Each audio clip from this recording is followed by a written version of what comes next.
Welcome in to Check the Mic. Steve Palazzolo, Sam Monson. We're live on YouTube. Coming at you from the Antonio Cromartie studio in Part with Huggies, I think, today. All brought to you by FanDuel. It is time for our final mock draft Monday of the season. Till the next one. Because it's draft week. It is draft week. Happy draft week, everybody. It's all happening Thursday night. We'll be live right here Thursday night, starting about half hour early on round one, going through all the draft picks Thursday night, Friday night, recapping them right after, so make sure you're ready to go. We've almost made it. It's almost there. Almost there. The earliest draft in history, seemingly. All right, so today, I'm excited about this one every year. It's your mock draft. It's your fault. The people. It's the people. The people's mock. We can't be blamed. The fan mock, the viewer mock. It's not really a listener mock. You're kind of stuck. If you're listening after the fact, unless you're people have spoken for you. Right. Unless it's on YouTube and you're just listening but not paying attention to what's on the screen. You know, right. Listening that way. You have to interact here. You have to be listening live. If it's after the fact, your contribution is minimal. You're at the mercy of the people that are actually the live people. The live people that are actually voting here. The Electoral College, basically, representing you here. Not really, but okay. Sure they are. We're going to have 1 million people listen to this, and only, a percentage of that group is going to do the voting. All right, we're getting into it. So here's what we're going to do. We're going to give you up to 4 options on every pick. We'll do our best. I don't want to hear complaints, by the way. Like, once you get to pick 25, and you're like, man, you didn't put the guy in there. We can only pick 4. It gets harder as you get lower down the first round. Yeah, there will be complaints. I don't want them. I don't want to hear them. They will be there. Some guy in the chat just threw out his back. Relatable. I haven't done that in a while. I assume you're in your 40s or later. Yeah. Like us. My back's feeling great lately. Well, mine healed, and now it's good to go again. Yeah, until I throw it out again. See, I was right. My plan of just pretend like it didn't happen, just keep going, it worked. All right, we got the Pro Football Network mock draft sim up and running. We ready to go here? Yeah, we're ready. You guys do not mess up pick 1. We're not going to give you 4 options for pick 1. No. Do we just give you Mendoza, or are you guys going to do like what my kids do? Just put random names in there? I suppose we could give the option to trade, but the Raiders have already said they're taking him. Like, this is one where it is happening. Do we even allow the people to go crazy? I say we put Mendoza and then Ty Simpson up there and let the people vote. And if you guys go rogue, it's on you. I would offer them Mendoza in a trade, and then if they say trade, we ignore them. Okay. Fernando Mendoza in a trade. This is one where, again, the Raiders have already said they are making this pick. It's not even one where it's like, is anyone expecting it? No, they've already said it. Like, unless they're literally lying to everybody for giggles. They could be. They are taking Mendoza. All right.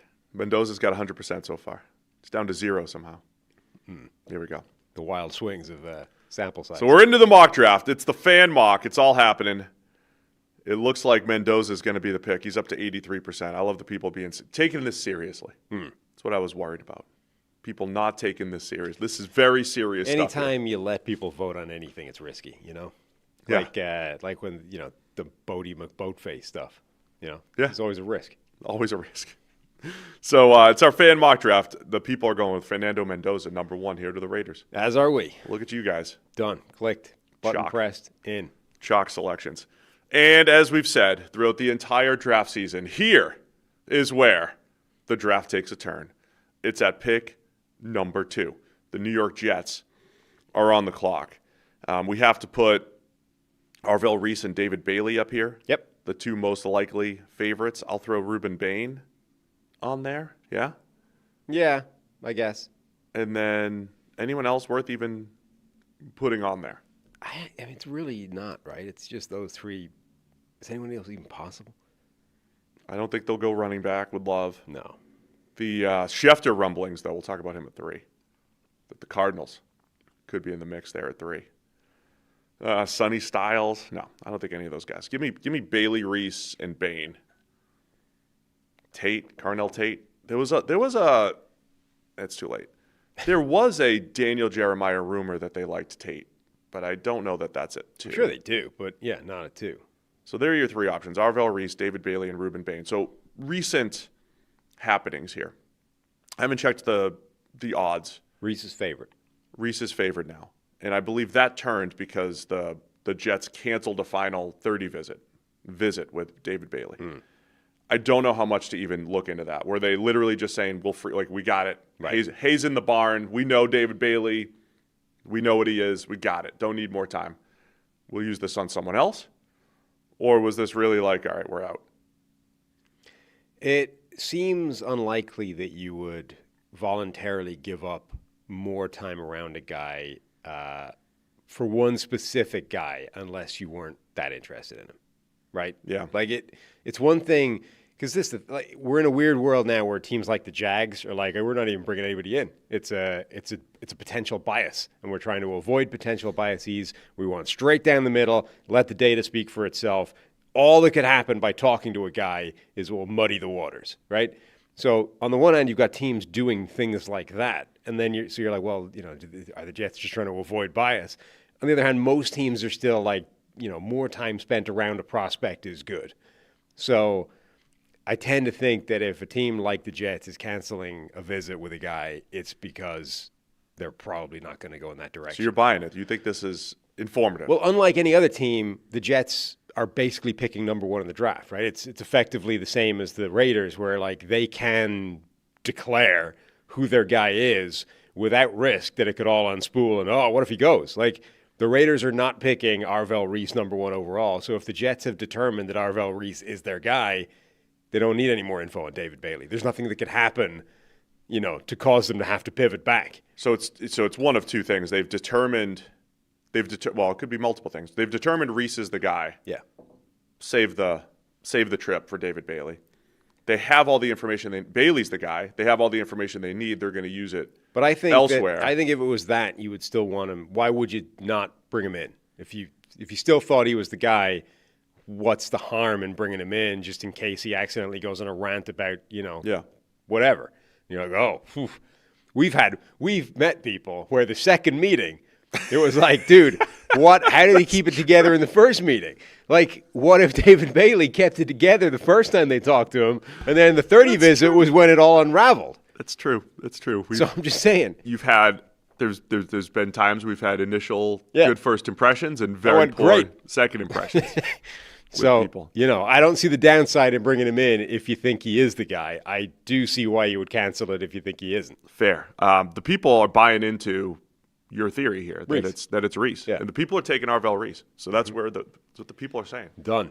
It's the people's mock. Clicked. Your mock draft happening right now. Is it going to be the worst mock draft ever? Probably for someone. Mm-hmm. Someone somewhere will think this is the worst mock draft ever, and it's not our fault. No. It's your fault. Your fault now, if this goes south. Here's where it gets interesting because one of the four options I think has to be a trade for the Cardinals because all of a sudden there's all kinds of talk that the Chiefs are trying to get up to 3. Okay, so if we concoct a trade, we would then have to throw into the chat a trade partner to vote on. Really? I think so. Can't you say it's the Chiefs? I mean, because it's the Chiefs. The rumors are hot and heavy that the Chiefs are coming up. Yeah. But for whom? Well, we'll get to that later. But maybe they wanted Reese. It could have been Reese that they really wanted. Could be the Chiefs. The Cowboys could want to trade up. Mickey's still there at 8. There were rumors that Mickey wants to trade down. I don't buy that. Has he ever traded down? I don't buy that. So we could put the Cowboys, the Chiefs. We could put multiple teams in there. Well, first we need to figure out if we're trading or not. So the options need to be David Bailey, Maui Noah, offensive line. Jeremiah Love. Schefter's recent news dump, which is actually useful, not straight from an agent, I don't believe. Really? Or maybe it is. Straight from all the agents. This is what the agents are telling me this week. Jeremiah Love is in play at 3. Wow. He mentions, once again, between 3 and 7. It used to be this 4 and 7 thing, but between 3 and 7, despite who'd they bring in? Tyler Algier, right? They just stacked James their Conner. backfield. I'm just telling you. Schefter says he's in play. So Jeremiah Love, David Bailey, Maui Noah, and normally I would want to throw Sonny Styles in there maybe. But trade has to be an option. And trade. That seems. So let's go David Bailey, Jeremiah Love, Francis Maui Noah, or trade. Mm-hmm. Do the people want to trade? Yeah, at number 3 because the Chiefs are on the phone. Chiefs are calling. Maybe some other teams are calling. I'm voting trade. I'm one of the people. Just for the chaos. Whoa! Trades out to a huge start on 36, 43 votes. Trade's going to win this thing. Maintaining the lead. Trade's going to win this thing.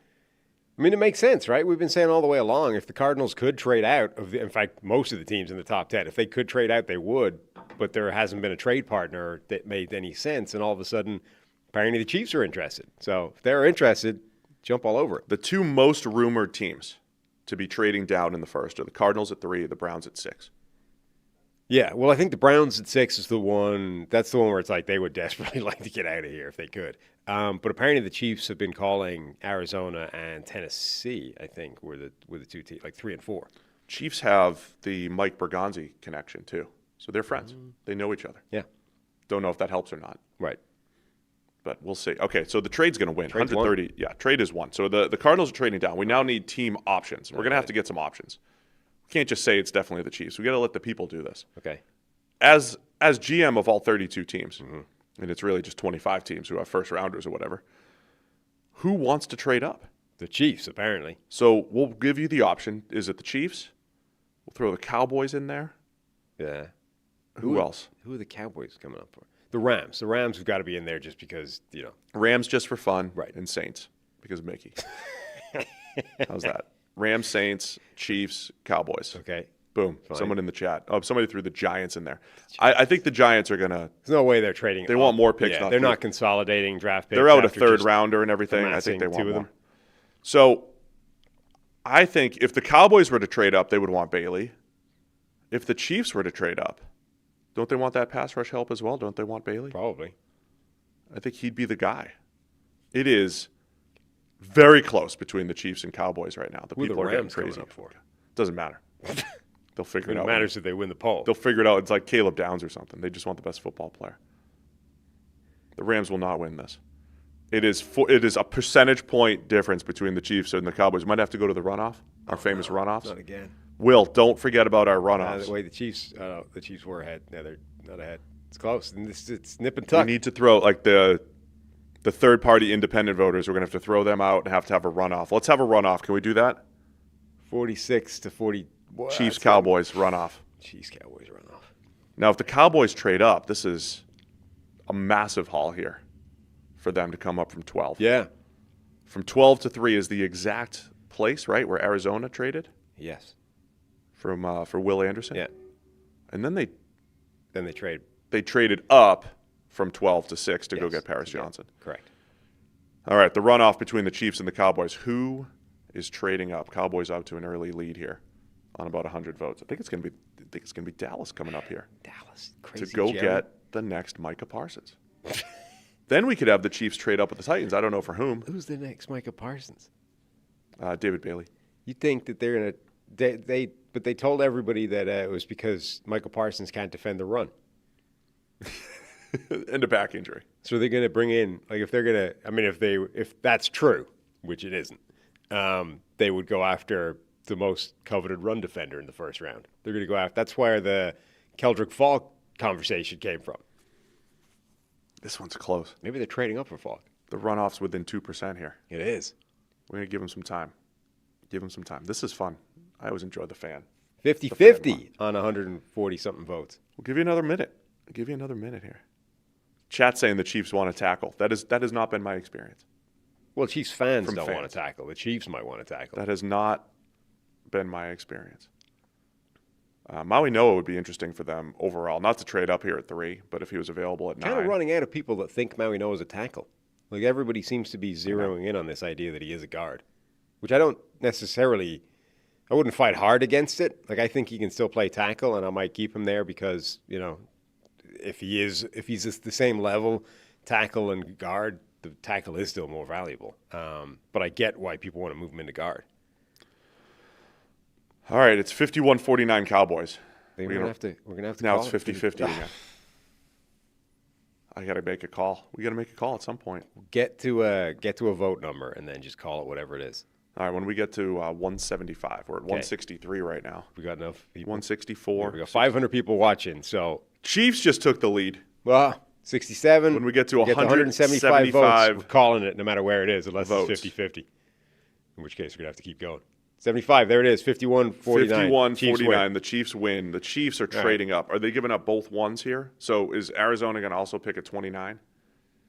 Because I'll tell you what happens there. Let's propose the trade first and figure out how that works. Arizona. I don't care about the future stuff. Let's just say that they figured it out. But I think 9-3. Both firsts to get up here absolutely makes sense for Kansas City. So the other strong rumblings are it's the Ty Simpson love for the Arizona Cardinals. So just 9-29 straight up for 3. We're doing that? We're going to do that because we're only doing this year's first round. If there's other stuff that needs to even it out, let's just pretend that happens. Like, we don't need to identify the trade perfectly here. I just know the Chiefs are coming up. Arizona's moving down. And then this opens up Arizona at 29. The strong rumors that they're in on Ty Simpson. They want Ty Simpson, but they don't want him at 3. They want him in the back end of the first. I want to discuss that quickly here. What does the value chart look like? Would they take next year's first and be 9 and next year's first for 3? I think. And would you prefer that if you're Arizona on the basis that next year's draft may be stronger? It may be stronger, but the Chiefs probably, maybe. And the Chiefs are probably picking in the same range, in like the last 5-6 picks. At this stage, who knows where they're picking based off how this season went? I know, but I think for the sake of fun here today, 9-29. 9-29. Right. So Arizona gets 2 picks.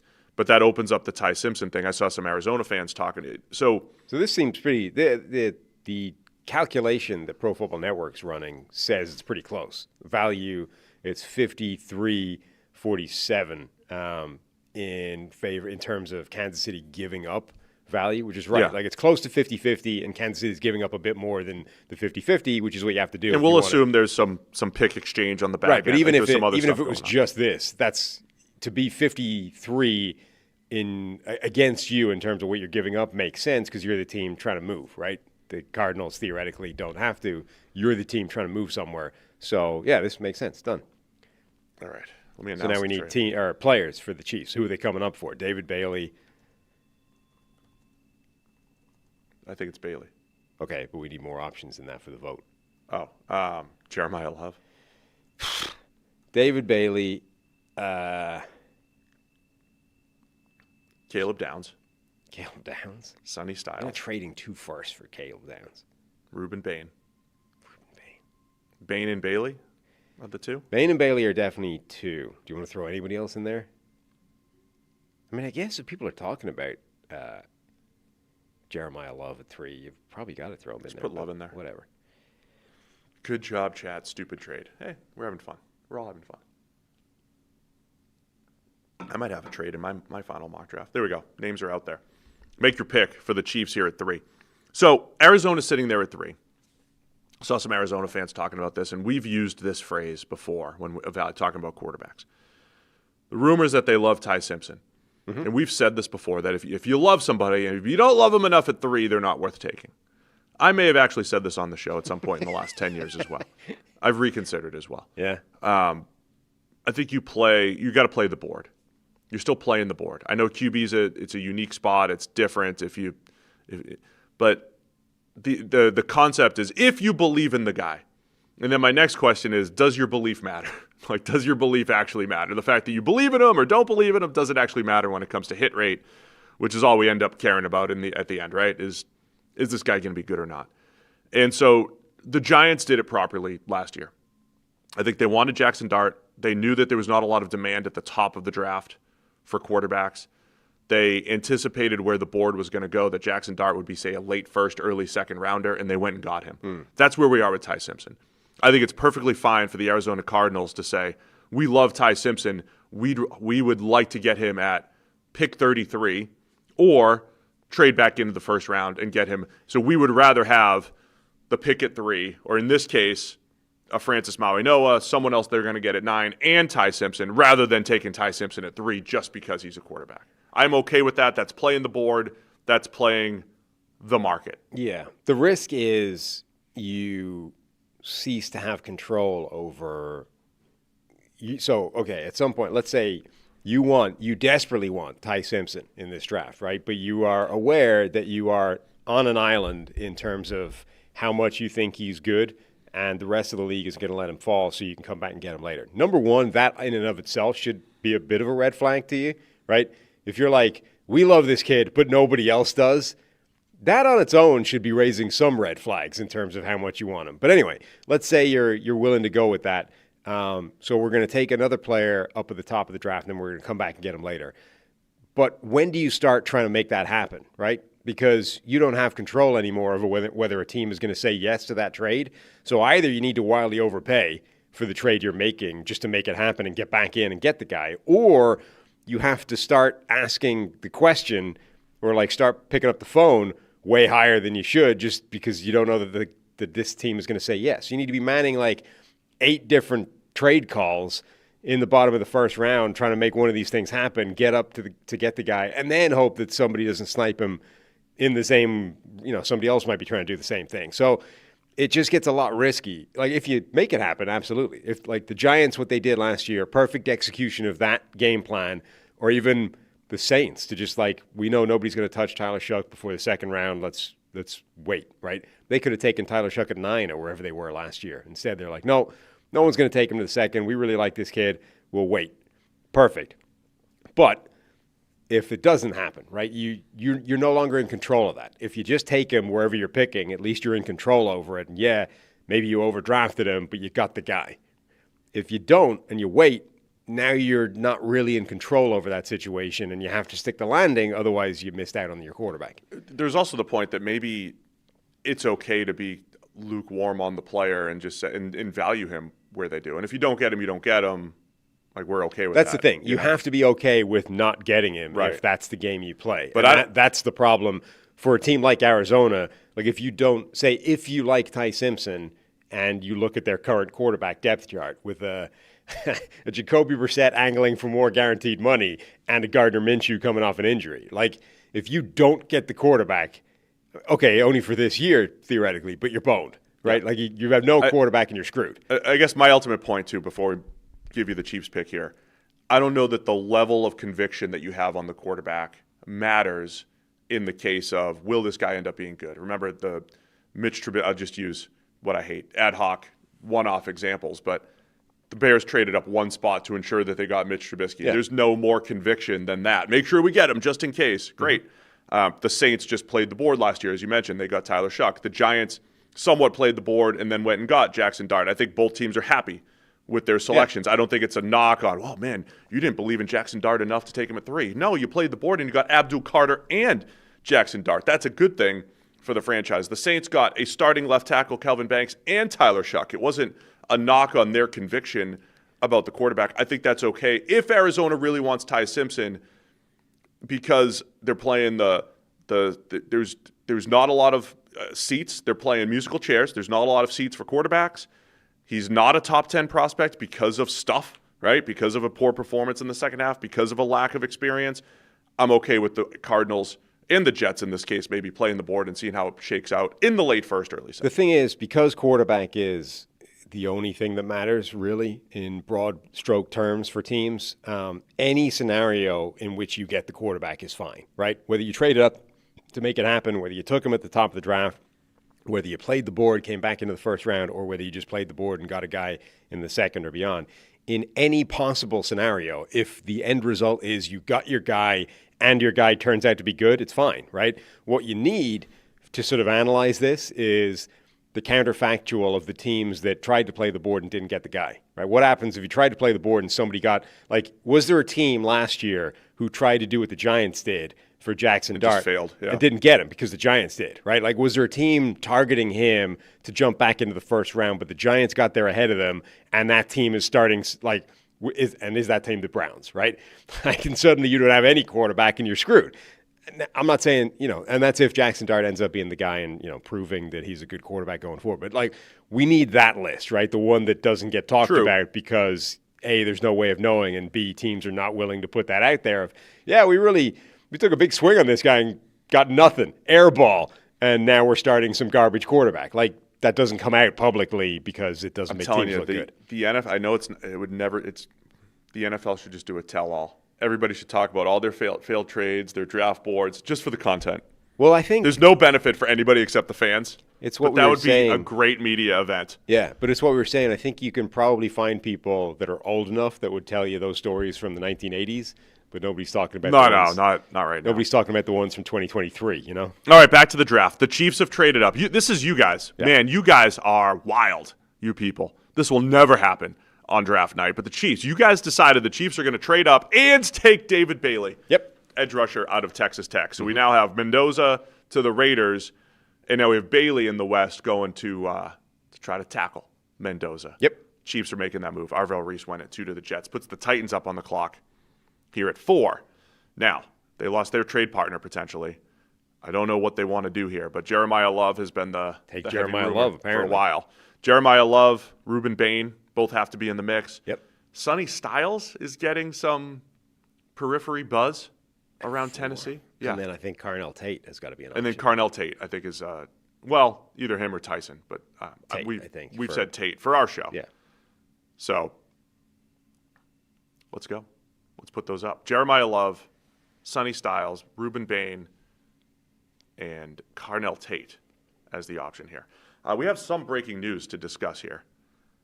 49ers left tackle Trent Williams agreed to a 2-year, $50 million contract extension, $37 million guaranteed. There were some rumblings that Trent was unhappy. I'm sure he's happier now. Yeah. There were rumblings right around the combine that he might be traded, that he might be out in San Francisco, but he's back. And if you're a Niners fan, must be nice to just get that locked up, not have to deal with, do we need a left tackle of the future? They're set for at least a couple more years now in San Francisco. Because Trent can still play. Oh, absolutely. It feels like Trent Williams has been 37 for like 5 years. Oh, yeah.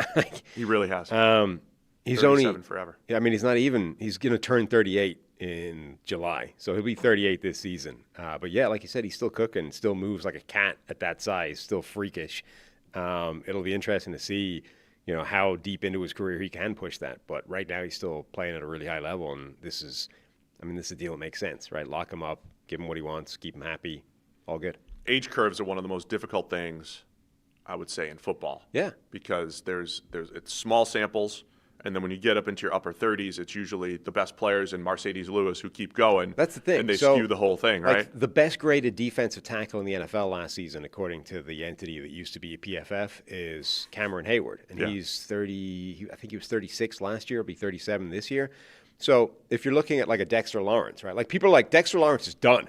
He's declining. Like he's 28. Like by the Cameron Hayward scale, he's got 8 more years at that kind of level. By the Calais Campbell scale, he's got like a decade or more at that level. But you have to figure out, is he the outlier? Because those guys are outliers. Right, but by definition. Are they the outlier or are they what This is the problem. Everyone's the data set normally says. Just, why cherry pick outliers? But by definition, elite players are outliers. Like they, literally, by definition, they are outliers. They're already outliers just by being an elite athletic human in a league of elite athletic humans. Now, does that mean every single one of them will be an aging outlier and continue? No, of course not. But it also doesn't mean that you should just say, well, it's an outlier, therefore it doesn't count. Yeah, but he's already an outlier. He's a 340-pound nose tackle who's resetting what we think 340-pound nose tackles are capable of doing. So it's equally silly to me to just assume that his body is going to behave the way normal humans behave as they get towards the age of 30. So, but my point is, we're in this world where the spectrum of aging for a guy like Dexter Lawrence could be, he might already be at the beginning of the end, right? What if his career looks like Kenny Clark's, where 29, 30 was when the wheels started to fall off a little bit and he stopped becoming like the peak of his powers? Or he could have literally a decade more at that level, right? And I don't know there's any way of telling which is the case right now. All right, man. Pick is in. Yeah, for the Tennessee Titans. They're going Jeremiah Love, running back out of Notre Dame. You people. I wouldn't do it, but I get it. You people are crazy. You people are wild in this mock draft here. Well, this is that's, I think, still the most common It is. I'm just joking. It's probably going to be my final prediction for the Titans. Right. Giants at 5 here. So now, the news over the weekend, if you hadn't heard it, we just talked about Dexter Lawrence. He's a Bengal. Boy, have we got a surprise for you. Yeah. We did. So the Giants have picks 5 and 10.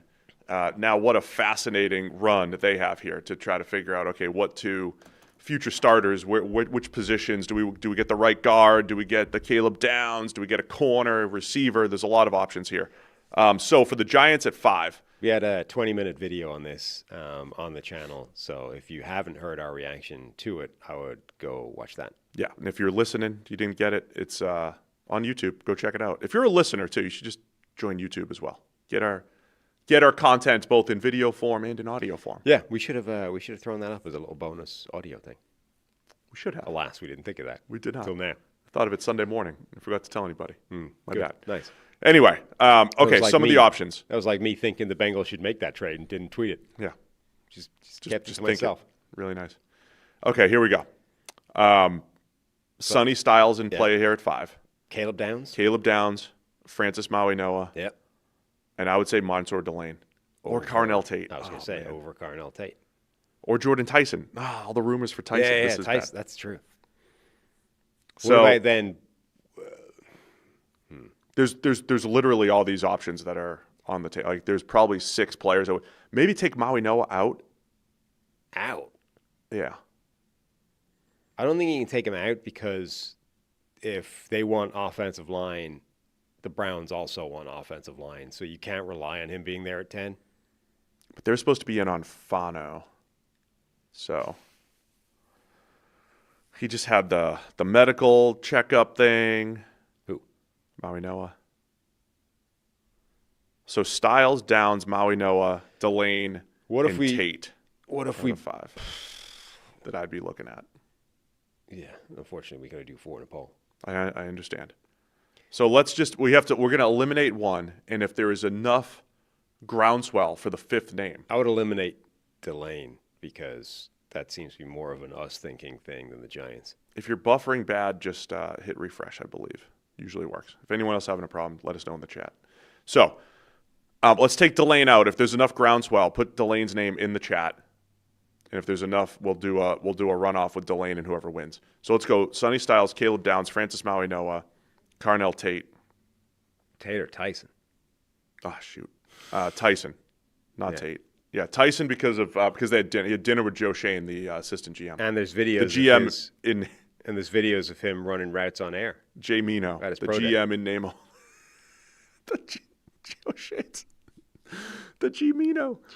He's the G Mino. He's the GM in name only. That's great for Joe Shane. It really is. It's what he has. John Harbaugh's the one with full roster control. What a great gig for Joe Shane. It really is. Somehow that guy. You're not supposed to laugh at your own jokes. I mean, it's a little bit bad because he'll still be blamed if they screw it up. Like the memes are already going that like the Giants got 2 picks in the top 10. Joe Shane's just strolling like Vince McMahon walking down towards ruining him. But in theory, it's a gig where I can't possibly be to blame. He's the one making the calls, and yet if he does a good job, I look great. G Mino, I like it. An NFL executive calling me right now. I'm going to tell him, sorry, I'm live on air. I can't take your call. Does the man not know when we're live? It's a regular schedule. He should be watching this thing. Let's see what happens with the chat here. I'm going to send him a note. Hold on. He literally texted an NFL GM being like, dude, I can't come to the phone. I'm live. It's your problem. All right. Where is the poll? I got to vote in it to find out who's winning. Sonny Styles is the runaway leader right now. 50% of the vote. Sonny Styles the leader. That's not bad. So you got Sonny Styles, your athletic long linebacker, Caleb Downs. People are really trying to talk themselves out of Caleb Downs quite a bit. Right, and have been for the entire draft process. It's really crazy to me. Maui-Noah is the one that's interesting, where if you're buying into the guard thing, and they're going to take Styles in this mock. If you're buying into the guard thing, the Giants have a chance. Plug and play at right guard, next to Illuminor at right tackle, who they re-signed. Andrew Thomas at left tackle. Like it's starting to shape up a little bit on the O-line for the Giants. But they can come. They can come back there. Well, there's basically everybody in this draft appears to be potentially a guard as well. Like last year, all the tackles are guards. But Maui-Noah could be available at 10. Ioane, if you want to go for just the pure guard, who's not being talked about as a tackle, Ioane could be available. I mean, he probably will be available at 10. You could get him there. Spencer Fano could be a guard with his stumpy little arms. Do you want to tell the people about the interesting data point you uncovered about Sonny Styles? Yeah, I was looking through his data, and you can break up coverage plays into when players are in single coverage or in zone. Mm-hmm. He was one of the worst in the draft class and in my entire data set in single coverage, but one of the best in zone. And I went back and watched a bunch of the plays, and it's kind of true. This is across all of his career because he started his career playing more safety. And, right? So he's early in his career, he's one-on-one with wide receivers, but then you watch him one-on-one against tight ends over the last couple of years, against running backs out of the backfield. He's like a little hesitant when he's just got to match up one-on-one. And it's not just man coverage. It's like if they're carrying, like if they're just one-on-one rather than playing, say, multiple routes and playing zone. When he's in zone, though, eyes are great, and he's breaking downhill, and he breaks on the ball, and he's athletic, and he's got the length and everything to compress passing lanes, and it looks great. The one-on-ones aren't as good. So my next step is to say, okay, of these teams, maybe Tennessee at 4, the Giants at 5, or when the Bengals were in the mix, you start to look at, okay, how many defensive coordinators expect their linebackers to match up one-on-one versus maybe playing grass a little bit more, playing zone a little bit more, which is not exactly what it is. But it was just interesting to me. I was like, this looks like a mistake. Let me check the plays. And it's like, no, it's kind of legit. He was like a – turns out he just gets barbecued a lot. And you know who's the opposite is Jacob Rodriguez. Yeah. Jacob Rodriguez is one-on-ones, his single coverage plays, just like at the Combine. Mm-hmm. Unbelievable. Now he's also – but now Rodriguez has some – he's got some inquisitive eyes, we'll say.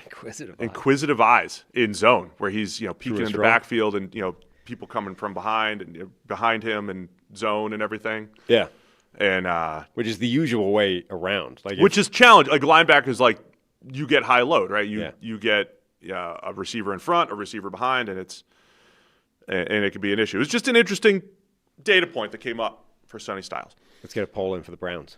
Browns at 6 now. Would the Cowboys trade up with the Browns? There were these for whom I don't know at this point. That's the thing. Would they want Bain? Dallas.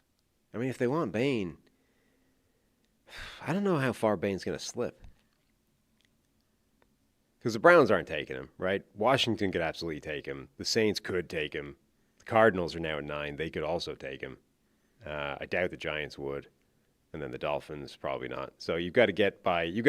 If you're the Dallas Cowboys weighing up, can we get Bain? You've got to run the gauntlet of Washington, New Orleans, and Arizona. Okay. I'm just saying this would be fun, but we don't have to. The rumors are that the Browns really want to trade down. They're in on Fano. They want him. What does the Beast say? What? What does the Beast say? Get an official. Oh, yeah, I'm sorry. I change it every single time. I'll do it right now. I change it every single time, how I say Spencer's last name. But who's in the mix here for the Browns? I think the 2 receivers, Carnell Tate, Jordan Tyson, the tackle out of Utah, Spencer. You still try and do it right now, but the thing's not working properly. Could they be in on Delane at corner? Because we've been so locked in on it's got to be receiver. Let's just go receiver or tackle here for the Browns. Maui Noah, we could go like Maui Noah, Freeling, and the 2 receivers. I mean, sorry. What do you have? So are you ready for door number 3? Yeah. Fauno. Oh, Fauno. Spencer Fauno. Like as in baby deer. Fauno. Spencer Fauno. So Fauno. I'm not sure I can get behind Fauno. Let's say Freeling because he's more of the pure tackle in the 2 receivers. If we're going to throw the trade down off the table. Freeling, the 2 receivers, and who? Fauno. Spencer Fauno, Monroe Freeling, Jordan Tyson, Carnell. Caden Price. There's rumors about Proctor. At 6? Yeah. I don't know what to believe. There's rumors that if the Browns were to trade down, they'd be happy with Proctor. And right. Or Fauno. Maybe. That the Lions want Proctor. Proctor at 6 would be wild. I mean, so that reminds me a little bit of J.C. Latham going, 6 or 7 or 8, I think it was. Which I also thought was wild. Where we had like this, I do feel like this happens every year. You have tackles in the teens, they go in, top 10, blah, blah, blah, whatever it is. They always feel like they're Alabama tackles that get overdrafted as well. Well, they don't have a great history either. So if that matters, if the same school thing matters. All right, let's just go Fauno, Freeling, or Proctor? Freeling over Freeling, Proctor, right? Jordan Tyson, Carnell Tate. We'll just we'll stop trading. There's enough people out there that have Freeling as like OT1. The Tices. The Tice family. Right. Whereas I don't think there are, I mean, I'm sure there are people, but I can't think of anybody right now. The Tice family's sprinting to the podium to take Monroe Freeling. Yeah. I'm not saying that as a negative. I'm just saying that's how they feel. That's what yeah. But I can't think of anybody right now off the top of my head that has Proctor as OT1. Let's see where the people go. Let's see where the people go here. This is fun. Man, we're even slower doing it this way than we are normally. The people are slowing us down. It's not us. No, we need to. So the part where we fall down is we don't get the next poll in the field while we're doing tangents. You're right. So the next, so Washington coming up next is going to be real interesting because you probably go Bain. Don't confuse matters. You're going to get this one done. All right, first. let's get this done. Cardinal Tate's out to the lead here. Ooh, pretty comfortable lead too. Yeah. Fano's. I think we can call it. This county is called. It's called for Tate. Carnell Tate to the Browns, staying in Northern Ohio. Is Columbus Northern Ohio? Central Ohio? Middle, where is it? Right? Yeah, Central. I mean, Ohio right State, in the middle. Cleveland's like the same thing. From here, we're basically in Kentucky. Browns are taking Carnell Tate here at 6. It's your mock. Done. All right, Somebody Washington. suggested Drew Aller. Washington now at 7. Could they be in the receiver? I feel like Jordan Tyson needs to be in the mix here for the next few picks. I mean, apparently. Jordan Tyson could be in there. Ruben Bain, who I've liked. I think Mansour Delane and Caleb Downs, all in the mix here. Yeah. They did some work. I think I think it was Jordan Schultz said that Downs. He's going the other way. He's saying Downs' floor could be 7. I think he's hinting at Washington. He's the only person saying that. I mean, everybody else is saying Downs could slip relative to everything. I think you put him in the mix here, though. Say Downs, Tyson, Bain, and Delane. Bain and Delane. Yeah. That good? Yeah. That's our 4. Here we go. Make a pick here, people. The one Downs thing that is interesting. So I think generally speaking, people are overthinking the Caleb Downs thing. Like he's been basically the best college football defender since the moment he stepped onto campus at 2 different blue blood institutions at effectively 2 different safety positions. One playing a lot more deep, one playing closer to the box. Nothing happened between the end of the season till now to change your opinion on the guy. If anything, he measured slightly bigger than I would have expected him to. So, even though his size is obviously not a plus relative to other people, it's better than we thought it was potentially. Anyway, so I generally think teams or people are overthinking the Caleb Downs thing. Just take the best football player and be done with it. But somebody was tweeting yesterday that if you look at the size profile of the last kind of bunch of safeties that went, in the top 10, they're a lot bigger than Caleb Downs.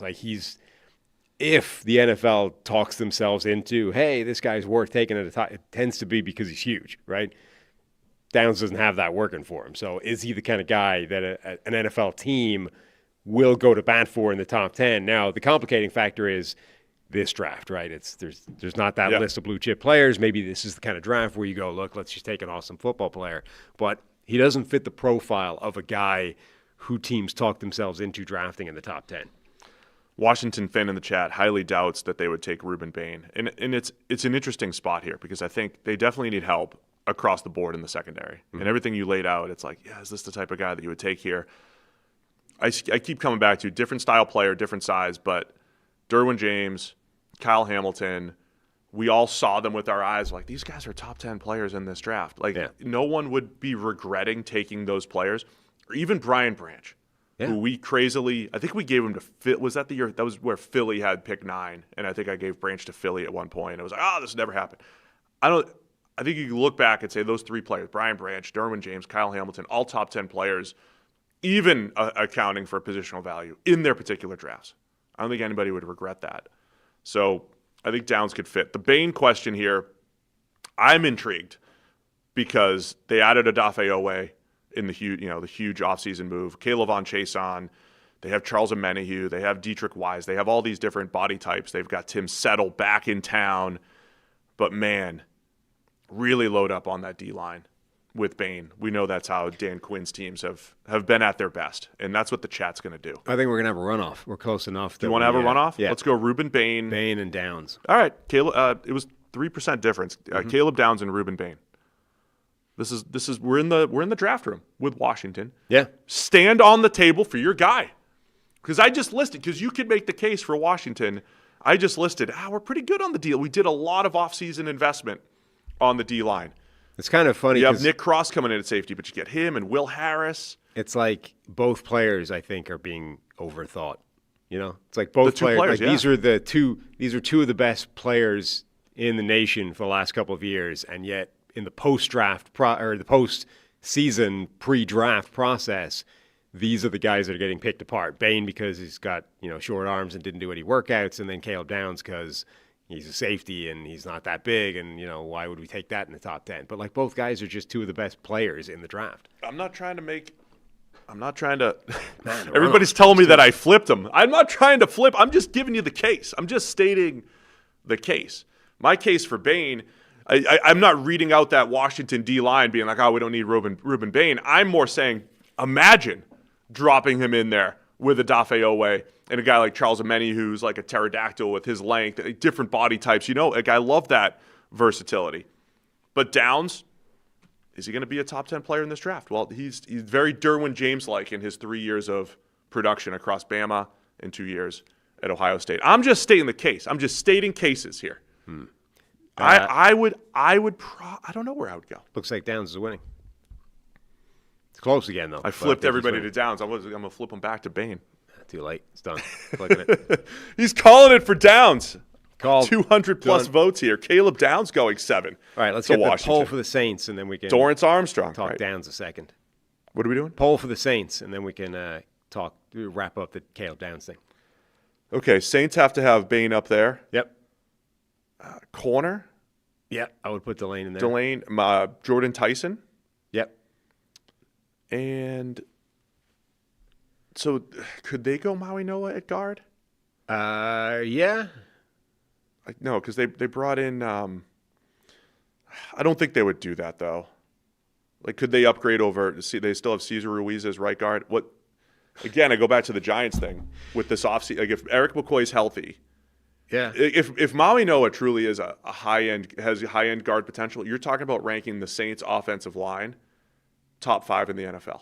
Potentially. If you believe in Maui Noah as a guard. They could make that pick and do that. We've been trying to get Ruiz out of the lineup for the last 6 years. I know, we have been. I mean, if they upgraded from Ruiz to a Pro Bowl caliber Maui Noah out of the gate, that would be a phenomenal group. Yes. And they've invested heavily for all their first rounders the last couple of years, obviously. Including Ruiz, right? Yeah. But the last 2 years, the 2 tackles. I don't know if they would go that route here, though. Well, it's only one of the options. Put him in? It's only one of the options, yeah. Okay. Do it. So Bain, Delane, Tyson. Jordan Tyson, Francis Maui Noah. All right. What else did you want to say about Caleb Downs? Just that, again, there's no flaw to his game other than the fact that he's, there's no outstanding physical trait that you would point to and say, wow, this guy's off the charts. But he didn't test. Right. And he doesn't, all the game athleticism and game speed stuff is not kind to Caleb Downs, if you care about that, which is often opportunity-driven. Correct. And my reply to that would be, point me to the plays where it's a problem. Yeah. So if that was a thing, right? If look, he's hiding. He's trying to avoid it. He hasn't tested, and he's trying to avoid the fact that his in-game testing says he's not athletic. Well, okay, that should be very easy then to identify on tape and point me to the plays where that's become a problem. And I don't think you can find them. The other guy, so, okay, this is, take a beat. I know where you're going. I know where you're going. And I don't think they're even vaguely similar players. No. Troy's coming up. It's not.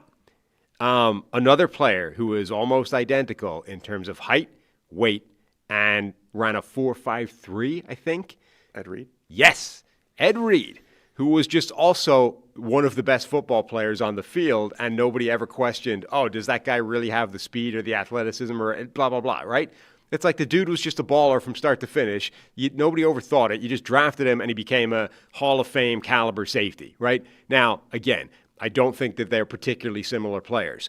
But that part fits, right? He's the same size as Ed Reed. He's probably the same speed as Ed Reed, right? If he runs a 4.5. And who cares? It doesn't matter.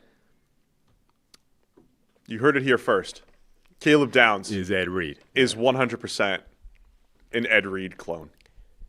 That's exactly what you said. But, like, if somebody had to guess, how fast was Ed Reed? I thought he ran in the 4.3s. Not according to what I saw. Oh, I'm not questioning you. I'm just saying watching him play and watching – like, I remember all the returns that he had in Miami. Like, he felt fast. Correct. So, like, that's my point, right? Ed Reed, you throw up his mock draftable spider chart or whatever, it would look awful. It would look small in the middle. But Ed Reed was a baller. So nobody ever thought he was too small. Nobody ever thought he was too slow. Who cares? We'll talk about – we're going to repeat all this on draft night, talk about all of it. Last thing I'll say on Downs. I would say that even though Derwin James is a great athlete, Hamilton didn't really test well, but he played athletically. Even Worry was a great athlete. And there are some great athletes who translate at safety. It is the position where you probably need elite athleticism less than any other position historically to be good to great. I was being too kind, by the way. You ran a 4.57. Oh, that's disgusting. At 5'11" and 201 How do you even get pounds. drafted? It's a UDFA right there. Right. As opposed to where do you get drafted? The 24th overall pick. Now, okay, we're talking about the top 10 versus 24 overall. But my point is, small and slow is in relative terms what Ed Reed was, and yet who cares? Dude, all right, just for the chat. Sam is not saying he equals Ed Reed specifically why people can as the player. I was joking. We're just making an example. And when you use examples, you usually pull from like a larger data set. That's what I'm trying to say. Like the larger data set of elite safeties don't need to be running in the 4.3s or even the 4.4s. Speed's overrated for a safety. How well you plays. Usually when the groupthink gets there on Derwin James and Kyle Hamilton and Brian Branch, that actually matters to me. Like that actually matters. When the groupthink gets around that these dudes are high-end safeties, they usually translate. And I think we're there with Downs. Ruben Bain. It's a pick at 8 for the New Orleans Saints. I love this for them. I really like this for the Saints. Done. Get him in there with Carl Granderson, Chase Young. Our listeners are smarter than to look at a depth chart and say, we already have 2 defensive ends. Don't take a third one. Just like the Giants last year taking Abdul Carter when they already had 2 starters. Yep. This Saints defensive line has a chance to cause some havoc now with those 3. You can rotate the 3. Chase Young has also got a pretty extensive injury history you might want to insulate against, and also Bain can kick inside if you want to get all 3 of them on the field at the same time. So in 3 separate ways, it makes sense. All right. So Cardinals are up here at 9. Now we know it's got to be 1, right? And Fano. Spencer Fano. I can't do that. I'm not going to be. Fano's fine. Yeah. I'm sorry, Spencer. You said, so F-A-H? Oh, no, F-A-W-N. Oh, yeah, like Fawn. Baby deer. Yeah. Fano. I can't get behind that. I'm sorry. I think it's wrong. Maybe Dane's wrong. Even if that's correct, and it probably is because it's come out of the beast. With great apologies to Spencer, I can't get there. So we got Maui Noah, Fano from Utah. Who else for Arizona here? Because we've only thought about them at through the lens at 3. I mean, they've still got to be in the corner market, right? Yeah, throw Delane in there. Do you want to put Freeling in? That's 3 tackles. I mean, they have the very specific right tackle need. Right. I don't think there's a next great defensive playmaker to add here. Could they be in on Tyson? But, I don't know. Marvin Harrison Jr. and Michael Wilson and then another receiver? I don't think so. The only other defensive playmaker potentially Put in Ty Simpson. Or if you buy the people that are super high on Keldrick Falk. Because remember, coming out of the combine, he was being talked about as the top 10 guy. I think people are lying. Maybe. But, I mean, I get it. 6'6", 275 or whatever. I get it. With speed and athleticism. Like, he's the type of player that goes in the top 10, even if... Maui Noah, Fano. Throw Falk in there. Delane and Falk. Disgusted by it. Disgusted. He's going to get 3% of our voters are going to take Falk. If that. 3%. Don't be. That's now a push poll. I won't. Can't be out there influencing the vote. I'll tell you on the side. No one earmuffs everybody. Yeah. 3% for Falk is my prediction. Wow. Now we know he's winning comfortably. So I'm interested by this because they have the right tackle need. I think Fano's the better right tackle. That's who I would want. They're very different players. No, they are. And so I'm intrigued by Maui Noah for, say, the Giants who's up next. They're up next as the plug-and-play guard. I'm intrigued by him with Miami as maybe a guard, an eventual right tackle. If I have a specific tackle need, Fano's my guy from Utah. The chat disagrees. They're going Maui Noah. They are. It's early, but we're calling it. Who's still higher in the consensus board, right? For all this, like, Maui Noah's a guard and everyone hates him now, it's like nobody he's hates still him. Ranked as the consensus top offensive lineman. Nobody hates him. By the way, in other Arizona news, Jacoby Brissett's thinking about holding out. So he wants more money, which I would too if I had that very temporary job in Arizona. Oh, man. So if you're Arizona, trading down, getting the guy that everybody's mocking to you at 3, this looks a lot like a couple years ago. The Will Anderson trade. And they're going to come back because we traded down and picked up the extra first rounder. Giants are back up at 10. You guys took Sonny Styles at 5 for the Giants. Who's available now? I think Mansour Delane is intriguing. Maui Noah is off the board now, Jordan so Tyson. you can't take that. Jordan Tyson's back. Ioane's being talked about. Ioane, if you want your plug-and-play guard. And maybe Mekhi Lemon. So Ioane, Tyson. Another receiver option. Delane you want to put in there? Definitely Delane. A 4th. I think Mekhi Lemon. Sure. So 2 receiver options. Your starting guard, starting corner. Jordan Tyson's, if you look at the Grinding the Mocks, Benjamin Robinson site, if you look at his chart, it looks quite similar to last year's version of Teteroa McMillan. And actually with a very similar, like basically the entire pre-draft process last year was people picking apart Teteroa McMillan until right before the draft. And everyone, actually, he might go top 10. And then Carolina grabs him, right? This is the same. Like if you look at it, Tyson's chart is even more extreme, where it's like he was consensus wide receiver 1 for a big period and then started to get picked apart. He might slide completely and then worked out and immediately he's like top 5 again. Yeah. Kind of crazy. Yeah, and because it wasn't just the injury stuff. I mean, that was a big part of it. There were a lot of people talking about McMillan. Is he special? Is he really a one? But with Tyson, it wasn't just the injury stuff. Obviously that was a big part of it. But it was like, is he soft? Is he blah, blah? And then immediately all of that goes away the second he goes looked out really and runs athletic routes on air. At his workout. Yeah. He's got some OBJ, to me, movement skills, like some natural fluidity. I know you could throw whatever comps out there. I think OBJ was a better player, better prospect. Just saying from a fluidity standpoint, he's a good wide receiver prospect. A lot of people would have him as 1. Excuse me.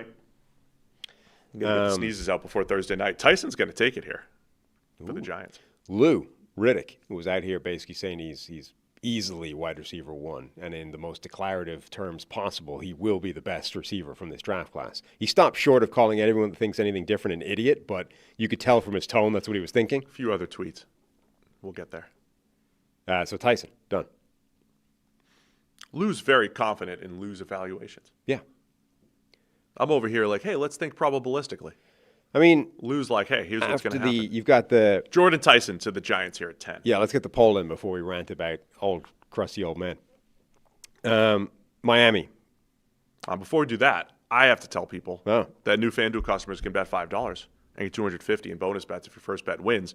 That's right, turn $5 into $250 in bonus bets just for getting started. And when every possession matters in the playoffs, FanDuel makes it easy to get closer to the action. From player props on your favorite stars to all the tools you need to back them up, FanDuel puts player research right at your fingertips so you can check stats, trends, and matchups all in one place and make your picks with confidence. It's everything you need all in one app, so don't miss your shot. Head to FanDuel.com/33rd to get started. FanDuel, play your game. 21 plus in select states for Kansas in affiliation with Kansas Star Casino. 18 plus in D.C., Kentucky, or Wyoming. First online real money wager only. $5 first deposit required. Bonus issued as non-withdrawable bonus bets, which expire 7 days after receipt. Gambling problem? Call 1-800-GAMBLER-100-MY-RESET. 1-888-789-7777. Visit ccpg.org/chat in Connecticut. Visit mdgamblinghelp.org in Maryland. Visit gamblinghelplinema.org in Mass. Or call 800-327-5050. Call 1-877-8-HOPE-NY. Text HOPE-NY in New York. Or call 1-877-770-7867 in Louisiana. Now, a smart person might have put the pole in the field before doing that so that it could have,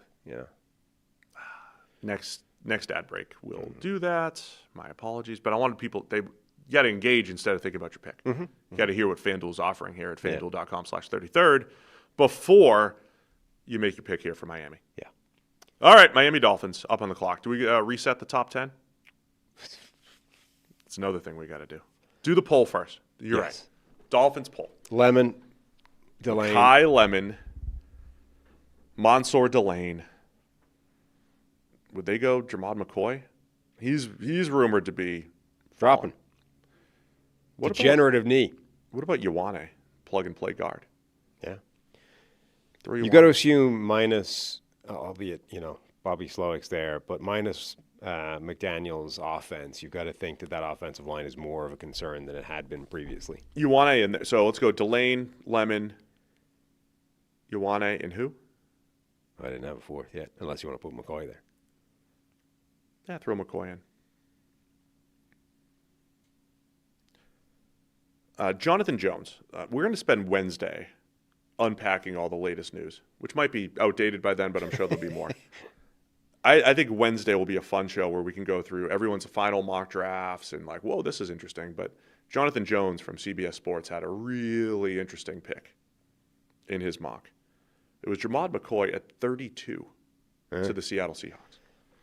So, again, it's not about the team fit so much as it is the player that's been mocked consistently in, say, 10 to 15 for a lot of people.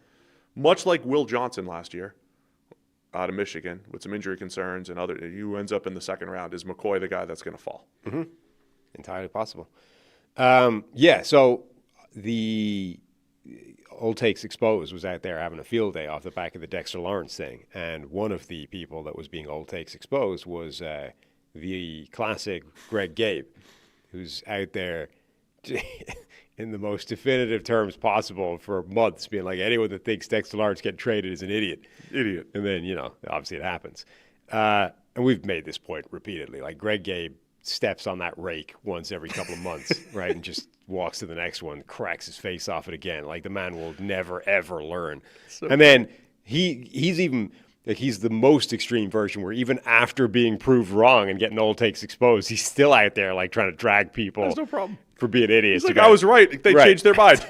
Well, that's why you don't say you're an idiot. That's why you don't say it'll never happen. They changed their mind today. Well, yes, no kidding. That's the whole point. The scale of these things, like, being wrong is not great. I wasn't wrong. The people I said would never do this just changed their mind. Being wrong in the same way repeatedly over and over again is even worse. And then being wrong repeatedly over and over again in the same way and acting like you were right even when the thing happened where you were wrong is fascinating. But, Greg Gabe, very old man, true boomer, stopped consuming modern information sometime before cell phones became smartphones. But Louis Riddick is on the Greg Gabe scale, right? Like, he's more savvy and modern, but he still puts his opinions across in the same way as Greg Gabriel, as in, like, I'm right. If you think differently, you're wrong and probably stupid, and nothing bad can come from being this confident about this opinion, and just drops it and moves on to the next one. I don't know. I'm kind of fascinated that grown humans, once you pass the age of like 25 or whatever and your brain is fully developed, I'm kind of fascinated that people still approach that as the way to convey information and think that that's smart. More so like if you're wrong a lot along the way. Which everyone is when it comes to the draft. Right, everyone. Because again, hit rates are under 50%, depending on how. For everybody. Right. The standard is if you've low. been doing it for more than a year, your hit rate is lower than 50%. It's like being a hitter and saying, I will never get out. It's like, well, the best hitters get out 70% of the time. Right. 60% in the OBP era, as you know. I will never get out. Well, you're going to get out. Yeah. A lot. Mansour Delane's the pick here at 11. All right. I like for the Miami Dolphins. I got to say, this is a fun mock draft. It's one of the mock drafts of all time. Dallas is up at 12. Dallas at 12. They did not trade up. Okay. None of those impact defensive players are still on the board. So they're in the same spot that the Bengals were concerned about being in, which is why they traded 10 for Dexter Lawrence. What if all of the top defensive players are off the board by the time we pick? Right. Even the way this shapes out, if we were looking at the Bengals, Delane would probably be the best pick that fit. I mean, he would be the only one left in terms of impact defensive playmaker. Right. That's where they were looking. And the Bengals, if there is a strength of that defense, it's a corner. So let's throw Jermod McCoy out there. Let's put Kenyon Sadiq in there Ooh. for the Cowboys. Falk? Keldrick Falk. Our people aren't going to vote for him. Why not? They might. Our people might vote for him. You can't teach 6'6", 275. You cannot teach it. You can't. At least not without a lot of food. You can breed it, but you can't teach it. Who else? Who's another? Looking through the board here. Maybe they should have traded up. Yeah. Like, who's the next good? Dylan Thieneman. Thieneman out there. Thieneman. Exciting whites. Thieneman's the fourth guy. Mesidor? Oh, Mesidor. That's a question, too. If there's enough Mesidor, if you're putting Falk in there, you got to put Mesidor. That's true. They have to be side by side. They'll be next to each other. Falk's age has been. Where is he now? He's not 20. Well, that's right. Didn't Renner say his age was fake? You could be whatever age you want these days. I mean, sure. Wasn't that what Manute Ball did for years? Age is a social construct. I identify as a 22-year-old. He is 20.6. But didn't Renner say that's fake? I mean, this is according to the Beast. Do you think Dane would lie in the Beast? I think Renner said that he will be 21 opening day of the season. I think Renner claimed that at the combine, Falk himself said it was wrong. He said he was 21 already, I think. What were you doing in September of 2005 when he was allegedly born? We've reached the point now where I'm old enough that I don't even remember, let alone the 05 NFL season. Fun one. I actually literally don't remember that was after college, but before I was doing anything useful. Jamad McCoy is running away with this thing. Really? 44% for him. That Renner tweet. Falk has 22%. Look at me just disparaging our voters. I mean, I genuinely think it's a potential thing. Again, 6'6", 275 is the type of thing that gets NFL people excited. And it's not like he's completely useless and not. He's different than a guy that doesn't have great pass rush production, and I think he could be a high-end run defender. Just figuring out where you value that. So Jamad McCoy is going to be the pick here for the Cowboys at 12. That's their pick. They're going to come back at 20. They could get Mesidor maybe at 20. Maybe on how things shape up and shake out. Can't find the Renner tweet. Maybe he deleted it. Maybe it was fake. Maybe news. Maybe he was misinformation providing. Yeah. Dallas takes Jamad McCoy here at 12. Back-to-back corners off the board here at 11 and 12. That puts the Rams up on the clock at 13. So Dallas took McCoy. Yes. Done. I would say Lemon. Mekhi Lemon, if you want some Puka Nacua insurance and or complimentary piece that is similar. Where else could the Rams go? So I know they like earmuffs Rams fans. Oh, we've got a great, Warren McClendon plays right tackle. I've repeated this many times. 4 out of their 5 starters are into their last year of their contract. Yeah. So if you don't want to pay Warren McClendon as your long-term right tackle, do you go Fano with a tackle? Do you go Ioane, the way they've changed their run scheme now, and they're a lot more downhill, running duo? Man, he'd be so good for that if you want to plug him in at guard in the coming years and not have to pay somebody. So I think Ioane's on the board. I think Fano or Freeling could be in there. You can get Freeling your developmental year. And I think Lemon. Yeah, those 3 and Lemon. The 3 offensive linemen and Lemon. Let's do that. Ioane, Freeling, Fano, and Lemon.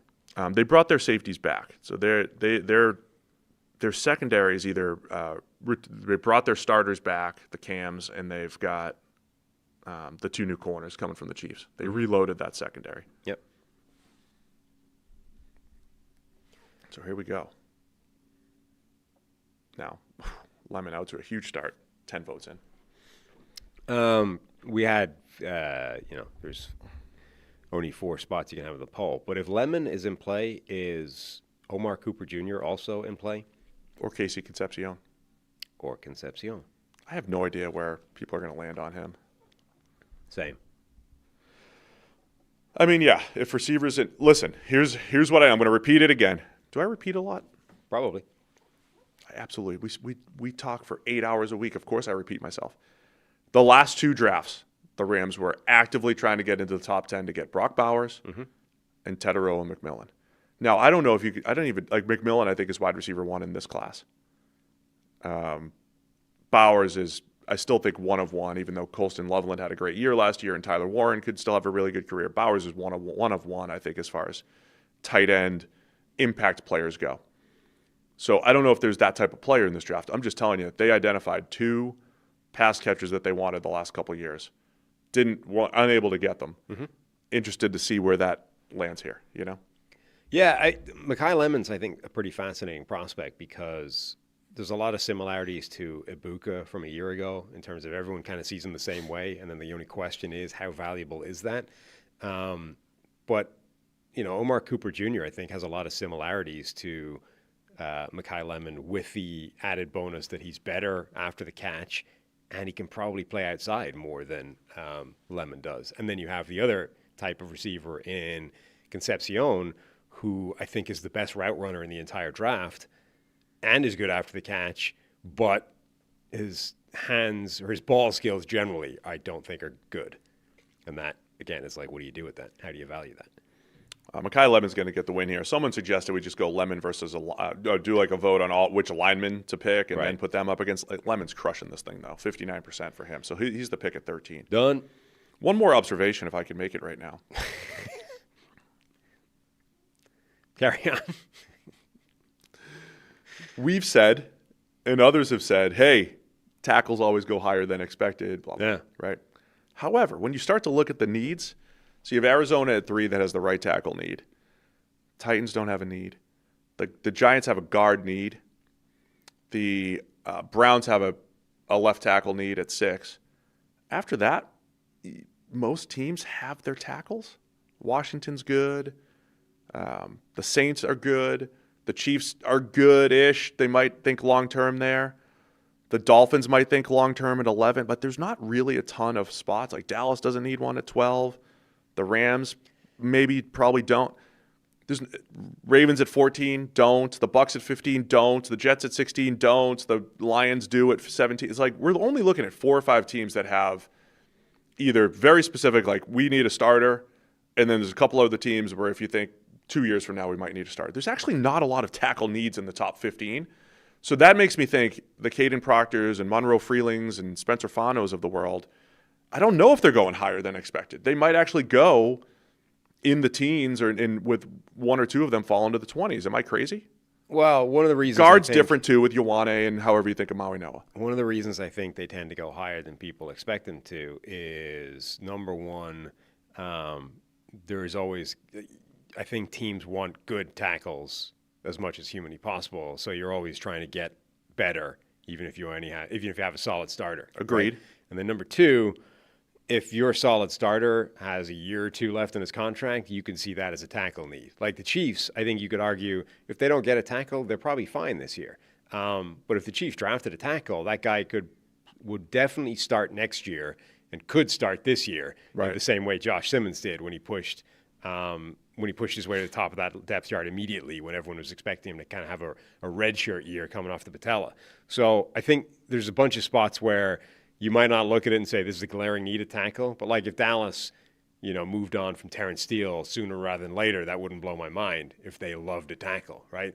Like Dallas drafting a tackle in this draft would shock everybody, but it wouldn't be crazy, and it's the type of thing that happens to push offensive tackles higher up the board than people are expecting. Just my observation here, Sam. We'll see what happens. I'm with you. Like I get why we would say it. I just don't know if the needs are going to match up with that directly this year. Poll for the Ravens. Fano, Ioane. The chat is already making their case for Ioane. Yeah. Like Sadiq, at least give the option. Yeah. Fano, Ioane, Sadiq, Falk. And Falk.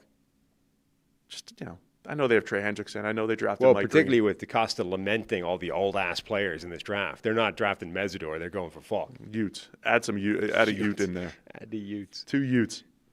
Can't Falk get better and Mesidor up there. Than a 6'6", 275 Ute. What about Proctor at guard? I think Proctor's a guard. Yeah. I feel about Proctor similarly to the way everybody else seems to feel about Maui Noah.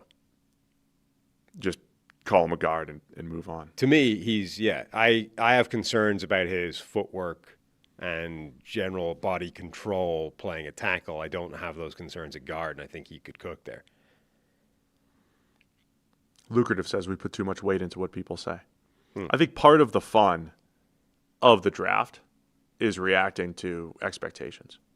in news and rumors. Part of the fun is like, all right, trying to figure out. I'm like, it's kind of a joke. Like, I'm not seriously saying that Mesidor's off the Ravens board because he's old and DeCosta. I mean, this could be in press conference. That, I don't know if it's in relation to that or if it's in relation to tackles being drafted higher or what. But I think, and then that's not something somebody said. That's just what happens. No, but like people say it all the time. But it does happen. They do go a little bit higher. Dolphins took Mansour Delane at 11. If you're just tuning in, idle man. He asked. He's tuning in. Want to know what the Dolphins did? That's what they did at 11. This is what the fans picked. Remember, this is a fan mock draft. Right. You get to vote. You're in. Ioane's crushed this. Ioane's the pick here for the Ravens at 14. Plug and play at guard for Baltimore. Yep. Puts the Bucs up on the clock at 15. Keldrick Falk, Akeem Mesidor, Kenyon Sadiq. Yeah. Those are your options. And that's it. No more? No. Who else for the Bucs? So let me just throw this out there. They have been the most, we've been calling them like a hit it down the fairway, get the best football player, just consistent pick the last couple of years. What about Thieneman in the mix here for the Bucs? Or like who would that, like would Falk be that player? No, because there's more risk attached to him, I think, than some of the other guys that they're fairway shots. Yeah, but he plays the run. You know, it's just like you at least get a high floor run defender. Is interior offensive line on the table for them? Like they could upgrade on either really Cody Mock or Ben Bredeson, but particularly Bredeson. It's one of those things where they have starters returning. Yeah, but I don't know. But like, would they look at a Spencer Fano and say that guy is a Pro Bowl guard right away? Put him in. Throw him in. Throw him in the mix. Or one more year of Mock. Throw him in the. I'm surprised he's still here. Yeah. But see, this is the thing. Like at some point, Spencer Fano just becomes value, and you're like, he could play over Bredeson. This is why I'm wondering if also where he ends up going. Track record of taking your college tackle, kicking him inside. Graham Barton. The other position, people are suggesting linebacker. Yeah, but who would be the guy? Like once C.J. Allen has lost a lot of luster as a first-round pick. Yes. Where is he on the 34th on this? And no one's come around to Rodriguez, like Jacob Rodriguez being in the top 20 yet. No, even though they should. Look, Jack Campbell went at 18. It would be a similar type of selection here. This is the train we should be pushing. Forget first round for Rodriguez. Let's get him in the top half. Get him in there. Get him in the mix for the Bucs. That would be just get the good football Levante player. David Ayer. Just plug him right in there. That would be the play. He's at Rodriguez is at 45 on the consensus board. C.J. Allen's at 36 right now. All right, give him the names. Who are we doing? Oh, we didn't do this officially yet? No. So Keldrick Falk, Akeem Mesidor, because they do Mesidor. have pass rush needs, Yep. edge rush needs. Sadiq. Kenyon Sadiq And Fano? as a complement to Kate Otten. Fano. Throw Jacob Rodriguez in there. No. Why? Because that's crazy. Well, let the people see how crazy. Like, it's their choice. But Fano is like an actual option, whereas Rodriguez isn't. Fano as a guard? Yeah. They had him running like center drills at the combine. He's a five-position player, and he steps in day one as a left guard for them. And they just took Graham Barton as a tackle to center conversion. That's what I'm saying. Fine. He's acting like I'm crazy for that. Like everybody wants Rodriguez. Fano's offensive lineman one for a lot of people. This is going to be an interesting. This is going to be close. This is going to be the closest one. Maybe. 44 votes in, and Mesidor's out to an early lead. Do you like Mesidor? Even if he's, You said you like 45 years old. Yeah. Guy's our age. Wait till he throws his back out. Remember we had these jokes about Calvin Ridley? I saw yes. Yeah. And he was only 24 or something. Like now people are 26, but it's a thing. Yeah. Our friend of the show who was on the show last week, Brett Coleman, had a tweet saying something like, the more I watch, the more I think 3 is more than 4, i.e. Mesidor is better than Bain. That's a spicy take. I don't agree with it, but it's out there. Oh, man. The Bain, you got to get Brett back on the show. Not for that. It's just. So I think that's overstating it. But I do think that Mesidor was a lot closer to Bain last year than maybe people would want to. Like, he's being dinged basically only because he's old. Like, if you actually look at his tape, and if I just told you that guy John was Ledyard 22, was close to that, too. I think he had Bain 2, Mesidor 3, Yeah. and he was like, Mesidor was the guy that was like the closer. Right. He was the guy that finish games. Like if I just told you that guy was 22 years old, you would be saying he's a top 10 player. Mesidor made a few more splash plays and key plays for Miami. He's going to win here for the Bucs. Good.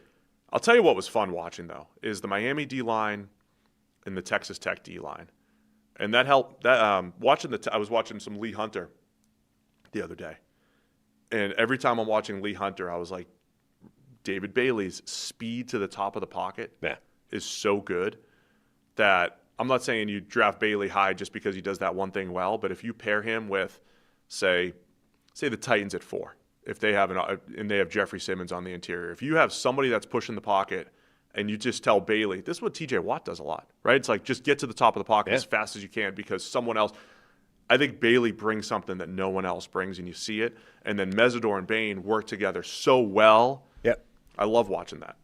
Jets are up 16. Omar Cooper Jr. is that like the chalk pick right now? Yeah. So they picked Arvell Reese at 2. Yeah. Did you take you put Mesidor in, right? Yeah, Mesidor's done. Omar Cooper Jr. Yep. Sadiq? Thiedemann? Yeah, they drafted what's his name last year, Mason Taylor. That's not keeping you from Sadiq. I wouldn't think. Do you put Ty Simpson in there for the Jets? I guess you have to, right? This is probably the first spot where it comes up as at least a conversation. Now, I suspect the answer to the conversation would be hell no, but it's the first time where I think you could put it in there as an option. Okay. So what do we have here? So Omar Cooper Jr., Ty Simpson. Who else did you want to put in there? Would you put if you're putting Omar Cooper, you're putting Concepcion? I said Sadiq. Sadiq. Yeah, I mean Sadiq because they're tight end. Yeah, Sadiq makes sense. Would they be in? Are they in the interior offensive line market as well? Like, is this a Fano spot? At guard, maybe. Parham. Isn't there center like Josh Myers or somebody? That's not great. No, they got Tippmann. They've added a lot to the D line. I don't know and they just added Reese. Well, doesn't that mean that Josh Myers is a guard then? So one of their guard spots feels like it's problematic. Proctor or Fano as a guard? I feel like Fano. I mean, at some point, Fano's coming off the board just because he's too good. Yeah, so they got Myers at center, Tippmann at right guard potentially here. I mean, that's not good. Yeah, So we're going to run out of spots if we want Simpson in there. Got to give the fans the option for Simpson here. Cooper Jr., Simpson, Sadiq, and then Fano, right? Sure, do that. So no Thieneman. No. By the way, if they do go Arvell, what's going to be fun on draft night is not saying hypothetically. It's going to be it's like, hey, now that you've drafted Arvell Reese, let's reset this defensive line and what you have this offseason, resetting all of it. Joseph Asai, Kingsley Enagbare, Tavondre Sweat, David Onyemata. Already have Will McDonald coming back, Harrison Phillips coming back. It's pretty solid up there. Add one more piece to it, it's a lot better for the Jets. See how the poll's going. Omar Cooper Jr. out to an early lead. Fano's up there though. Moving him to guard, maybe trying him at center. We'll see. Center, either spot. They have a whole bunch combine we're doing. This will be their third center with Tippmann and Myers. Yep, just accumulate all the centers if you're the Jets. Accumulate all the centers. Ty Simpson not getting enough of the vote here. No, didn't think he would, but a few people, like 3 people, mentioned him in the chat, so I was like, well, no. Maybe. I mean, again, I think this is the first spot where he should at least be an option, even if the option would then be turned down. Omar Cooper Jr. looks like he's winning reasonably comfortably, 10 percentage points. Are we overrating all the receivers here? 4 receivers in the top 16 now? No. Omar Cooper Jr. is the pick here for the Jets. So for the Lions, Proctor, log it in. Here's what we're going to do, Sam. Oh, God. I think the poll's going to be, which position? Do you want a tackle or do you want another position? Okay. And if tackle wins, we'll put Proctor, Fano, Freeling, put all the tackles out there. Okay. So I think the poll for the Lions is, tackle or other position? And tackle or the field, right? And if it's the field, we'll give you some non-tackle picks. If it's tackle, we'll give you the tackle picks. All right. Because everybody's just giving them the left tackle. Mm-hmm. The Lions are, I don't want to use the phrase cautionary tale, but First off, your needs change daily. Tackle is winning. It's one. Tackle's winning. Yeah. All right, so we're gonna give you guys all the tackles to choose from here. So Lions. Proctor, Fano, Freeling, and do you want to throw in who's your fourth? Do you want Lomu or Blake Miller or Ihanacher? I mean, there's a million tackles to choose from here that I think people. Well, there's three clear and then one fourth. I think Lomu goes later. I think Ihanacher. No, Blake Miller. Because I've mocked him this high. Okay. Fano, Freeling, Proctor, and Blake Miller. Those are four. All to play left tackle here. So the cautionary tale to fans: we don't need that position. Could you imagine if the Lions had drafted a tackle last year? What are you doing? We have Taylor Decker. We have Penei Sewell. We're set for the foreseeable future. Unless people knew that Decker was going to be out going forward. So your needs change daily. So the fascinating thing about that is that apparently both sides decided that he was out, right? Like he basically jumped before he was pushed. Like they were kind of, we don't, they were already ushering him out the door, and he was like, well, if you're going to be like that, I'm just out of here. Yeah. Meanwhile, everyone else was looking at like the future for when Taylor Decker might retire, as opposed to he's not going to be the left tackle next year. Did we get this one up? No, not yet. We got to wrap up the poll and then put in the new four. I think we wrapped up the tackle poll, didn't we? I still see it live. Oh. So we're definitely going to pick a tackle. We got that. So we're going to go Spencer Fano, Monroe Freeling, Caden Proctor, Blake Miller. Yep.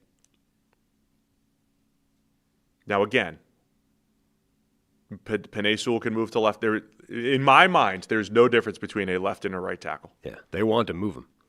It doesn't matter. Dan said. The only thing what? Dan said. Now, if Penei Sewell moves to left tackle, here's what happens. Fano and Miller both played right tackle in college. Maybe it makes their transition easier. Players transition from left to right, right to left, all the time, from college to the NFL. Doesn't matter. Now, from veteran NFL players, it matters a little bit once you get 5, 6, 7 years into your career. This would be unusual. Like, rarely do you ask a college player to move to the other side to accommodate the player that you're asking to move to the other side in the NFL a few years into his career. This would be pretty unusual. For instance, if you want Monroe Freeling or Caden Proctor, who both played left tackle in college, and then you're going to say, well, Penei, you're going to move to the left, and they're going to move to the right. Right. I wouldn't do that. That's very unusual. But that does seem to be like where they're gearing up to go. Anyway, so I say that a lot too, because there's no difference between how difficult it is to play left or right tackle. Players switch all the time in college to the NFL. Yeah.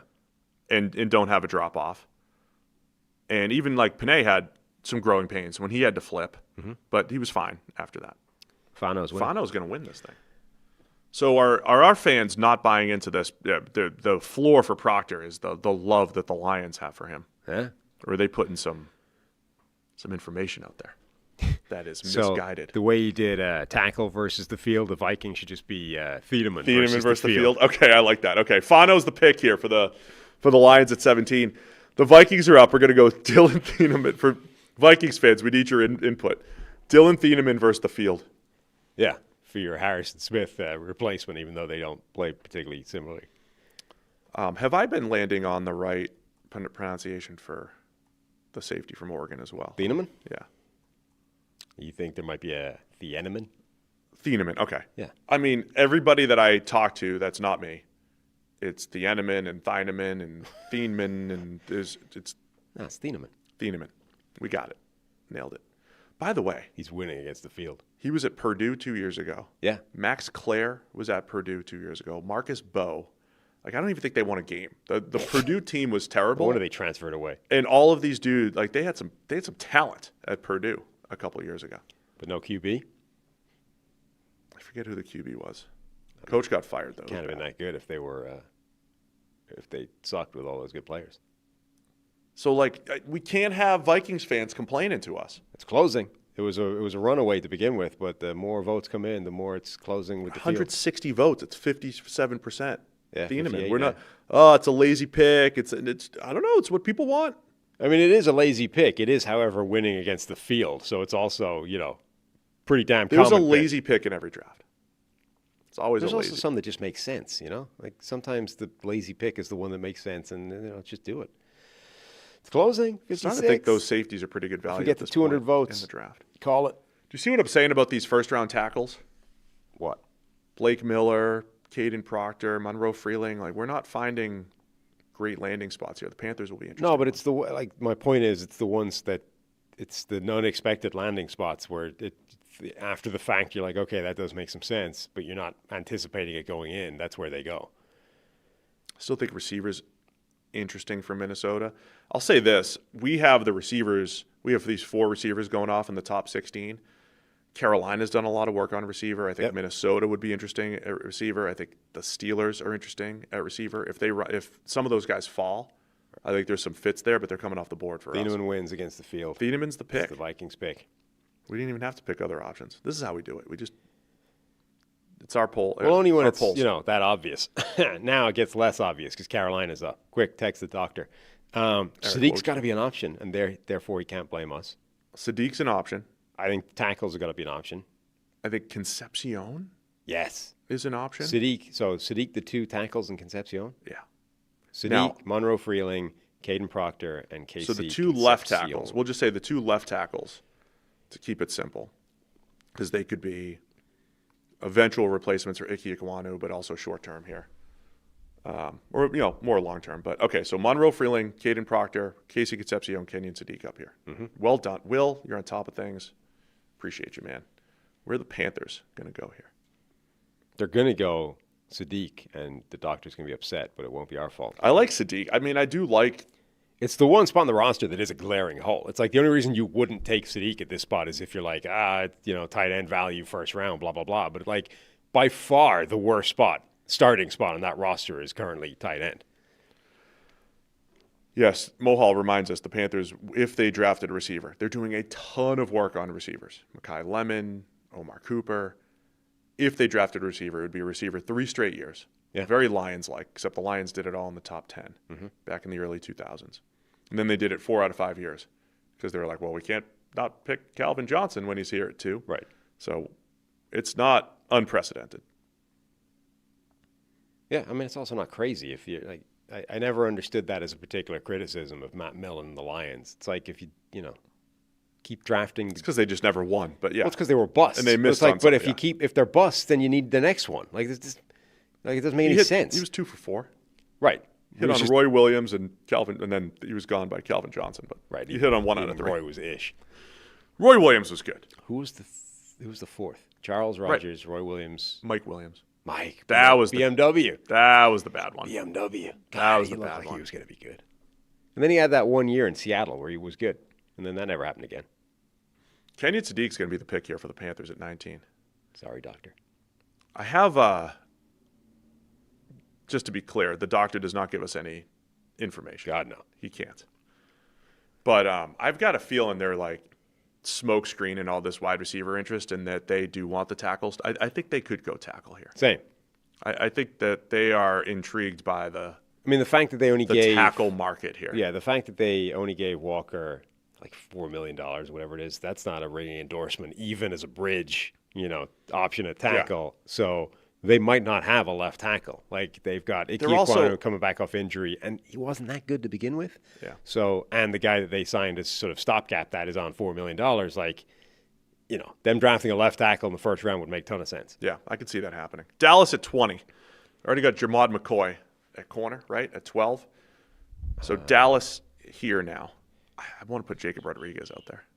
Where were they? Yeah, you want to put Jacob Rodriguez? We got to start putting Rodriguez in the mix for some of these teams. Jacob Rodriguez fits with Dallas. Just Keldrick Falk. The mustache, the hat. Falk. It's perfect. Yeah, Falk's got to be available, or got to be an option at 20. Would we add a receiver like Concepcion for them? Yeah. I don't know if they would. I don't know if they wouldn't. I don't know if they would or wouldn't. I don't know if they wouldn't. What else are we got? Cassius Howell? No, I don't think Howell's going. Mesidor's off the board, people. Yeah. Emmanuel McNeil Warren. I was just looking at that one. Yeah. Would McNeil Warren be an option for them? Throw him in there. He's an option now. All right, who are the 4? We're going to go Keldrick Falk, Jacob Rodriguez, What? I mean, I want to see what our people think. Okay. Emmanuel McNeil-Warren and one other. We already got corner at 12, Jermod McCoy. Mm-hmm. Who was the other person we said? You were talking Concepcion. Concepcion. Just throw a receiver in there. Yeah. Throw a receiver in there. Yeah. Future-proof. Can he fit? Man, would he fit nicely with George Pickens and CeeDee Lamb. It also doesn't sound like it doesn't sound like they want to sign George Pickens long term. Like, it sounds like the plan might be to try and, franchise and maybe tag him again. You were laughing at Jacob Rodriguez. It's between him and Falk right now. The more you do that with George Pickens, the more it feels like that's about to blow up. Yeah. So, having said that, I love Ryan Flanoy, even though I can't. So I'm going to say this: Falk is winning right now. Our people have voted him pretty well. I think our people, our listeners, our viewers here, might be a lot higher on Falk than a lot of the other people we've either had on the show or the way we've treated him. But this is also the range where I think he starts to make a ton of sense. Like, it's kind of like the Trayvon Walker conversation. Like, if you're talking about that guy number 1 overall, I want no part of it. If Trayvon Walker was being talked about where he was to begin with, here, 20? 15, 20. Right. Yeah. Well, then it's like, yeah, all right. I can buy into the, literally the best athlete of all time at defensive end, ending up as a half-useful NFL player. That makes some sense to me. I'm willing to take that risk at 20. I'm not willing to take that risk at number 1 overall when I'm also turning down Aiden Hutchinson to do it. So for a guy like Falk, okay, he's not, literally the number 1 athletic freak show at defensive end the way Trayvon Walker is, but a 6'6", 275-pound guy who's got speed, athleticism, and quickness and reasonable tape makes a ton of sense at 20. Well, he's the pick here for the Cowboys. So they've got Keldrick Falk coming off the board at 20, Auburn edge rusher, to go with Jermod McCoy. Yeah, and that's also, I think, a solid kind of combination now with Donovan Ezeraku, who may be more ultimately of a designated pass rusher type of player. Even if the two of them combine for like one high-end edge rusher opposite Rashawn Gary. All right, that puts the Steelers up on the clock at pick 21. We have to give the fans the option for Ty Simpson because they have a quarterback need. Aaron Rodgers. Breaking news, there's no news. Aaron Rodgers has still not made a decision on his football playing, and he's also unsigned. Yeah. So, and therefore not at a voluntary off-season workouts for the team that's Will Howard is your quarterback right now, so Ty Simpson's an option. Yep. Let's put Cole Payton. No, we won't. What else do we have here? I think if Ioane had fallen. I think they've got to be in the tackle market. So the part of the report from Schefter is that Broderick Jones may have had a setback in his injury recovery, neck injury. Yeah. Might not be ready for training camp or even the start of the season. Okay. In addition to not being good at left tackle. Yeah. So now he's a hurt bad player. So do we do because again, there's a million tackles here. Do we do tackle? Yeah, just put tackle. No, I would just put tackle as an option. Oh, okay, put tackle as an option. If tackle wins, we'll circle back. So let's do, I think they could get younger in the secondary. I think McNeil-Warren could be an option. Let's say Concepcion. Give me a couple of receivers. Concepcion in Boston. I think should be options here. And then tackle. Yeah. Tackle, Ty Simpson. Oh, yeah, Ty Simpson's there. Oh, yeah. Hang on. I wouldn't put McNeil-Warren because they signed Brisker and they have Jalen Ramsey at safety. All right, forget McNeil-Warren. Start over. Ty Simpson. Yeah. Tackle. Yeah. On which we'll unpack later. Concepcion. As a compliment to Michael Pittman. DK Metcalf. And DK Metcalf. I guess. I mean, he's an option. And then what else? Would they be interested in guard? I mean, they've been mocked to Ioane a lot. Would they be a spot where the second guard could come off the board? I just don't know if I want the next couple. Pregnon, yeah. Rutledge and Basantis. They're all because we're at the point where 79 guys get rumored to go in the first round. Well, Pregnon has snuck into the first round in a bunch of mocks. So if a guy's sneaking into the first round, is it that much of a stretch to get him up to 20? The chat's begging for corner. Just add corner. They could go corner. Just add this is where we might have to just pick a position first and then give you options. Tackle and corner as options. Yeah. Ty Simpson and Concepcion. How's that? I don't think. Yeah, it's fine. We'll do that. I don't think they're desperate at corner, but whatever. They need youth in the secondary. Yeah, they need youth. They need some youths. Not a Mesidor type. No. Because if we said corner, okay, who's next? Avion Terrell was supposed to be the next corner off the board, but he just ran in the 4.6s with a hamstring. Chris Johnson's getting a lot of buzz in the first round. There was a Colton Hood. There was a report that they were potentially going to trade one of their edge rushers, Highsmith or Herbig. Oh, I'd be calling. Sure, but if they traded one away, they'd Reload. immediately be back in the edge rusher market in terms of, okay, you only have two now. Okay, Jack Sawyer from a year ago, my hopes for him aren't that high. Like the trio of T.J. Watt, Nick Herbig, and Alex Highsmith is fantastic. A duo of two from those three is still very good, but it's all of a sudden there's no depth there.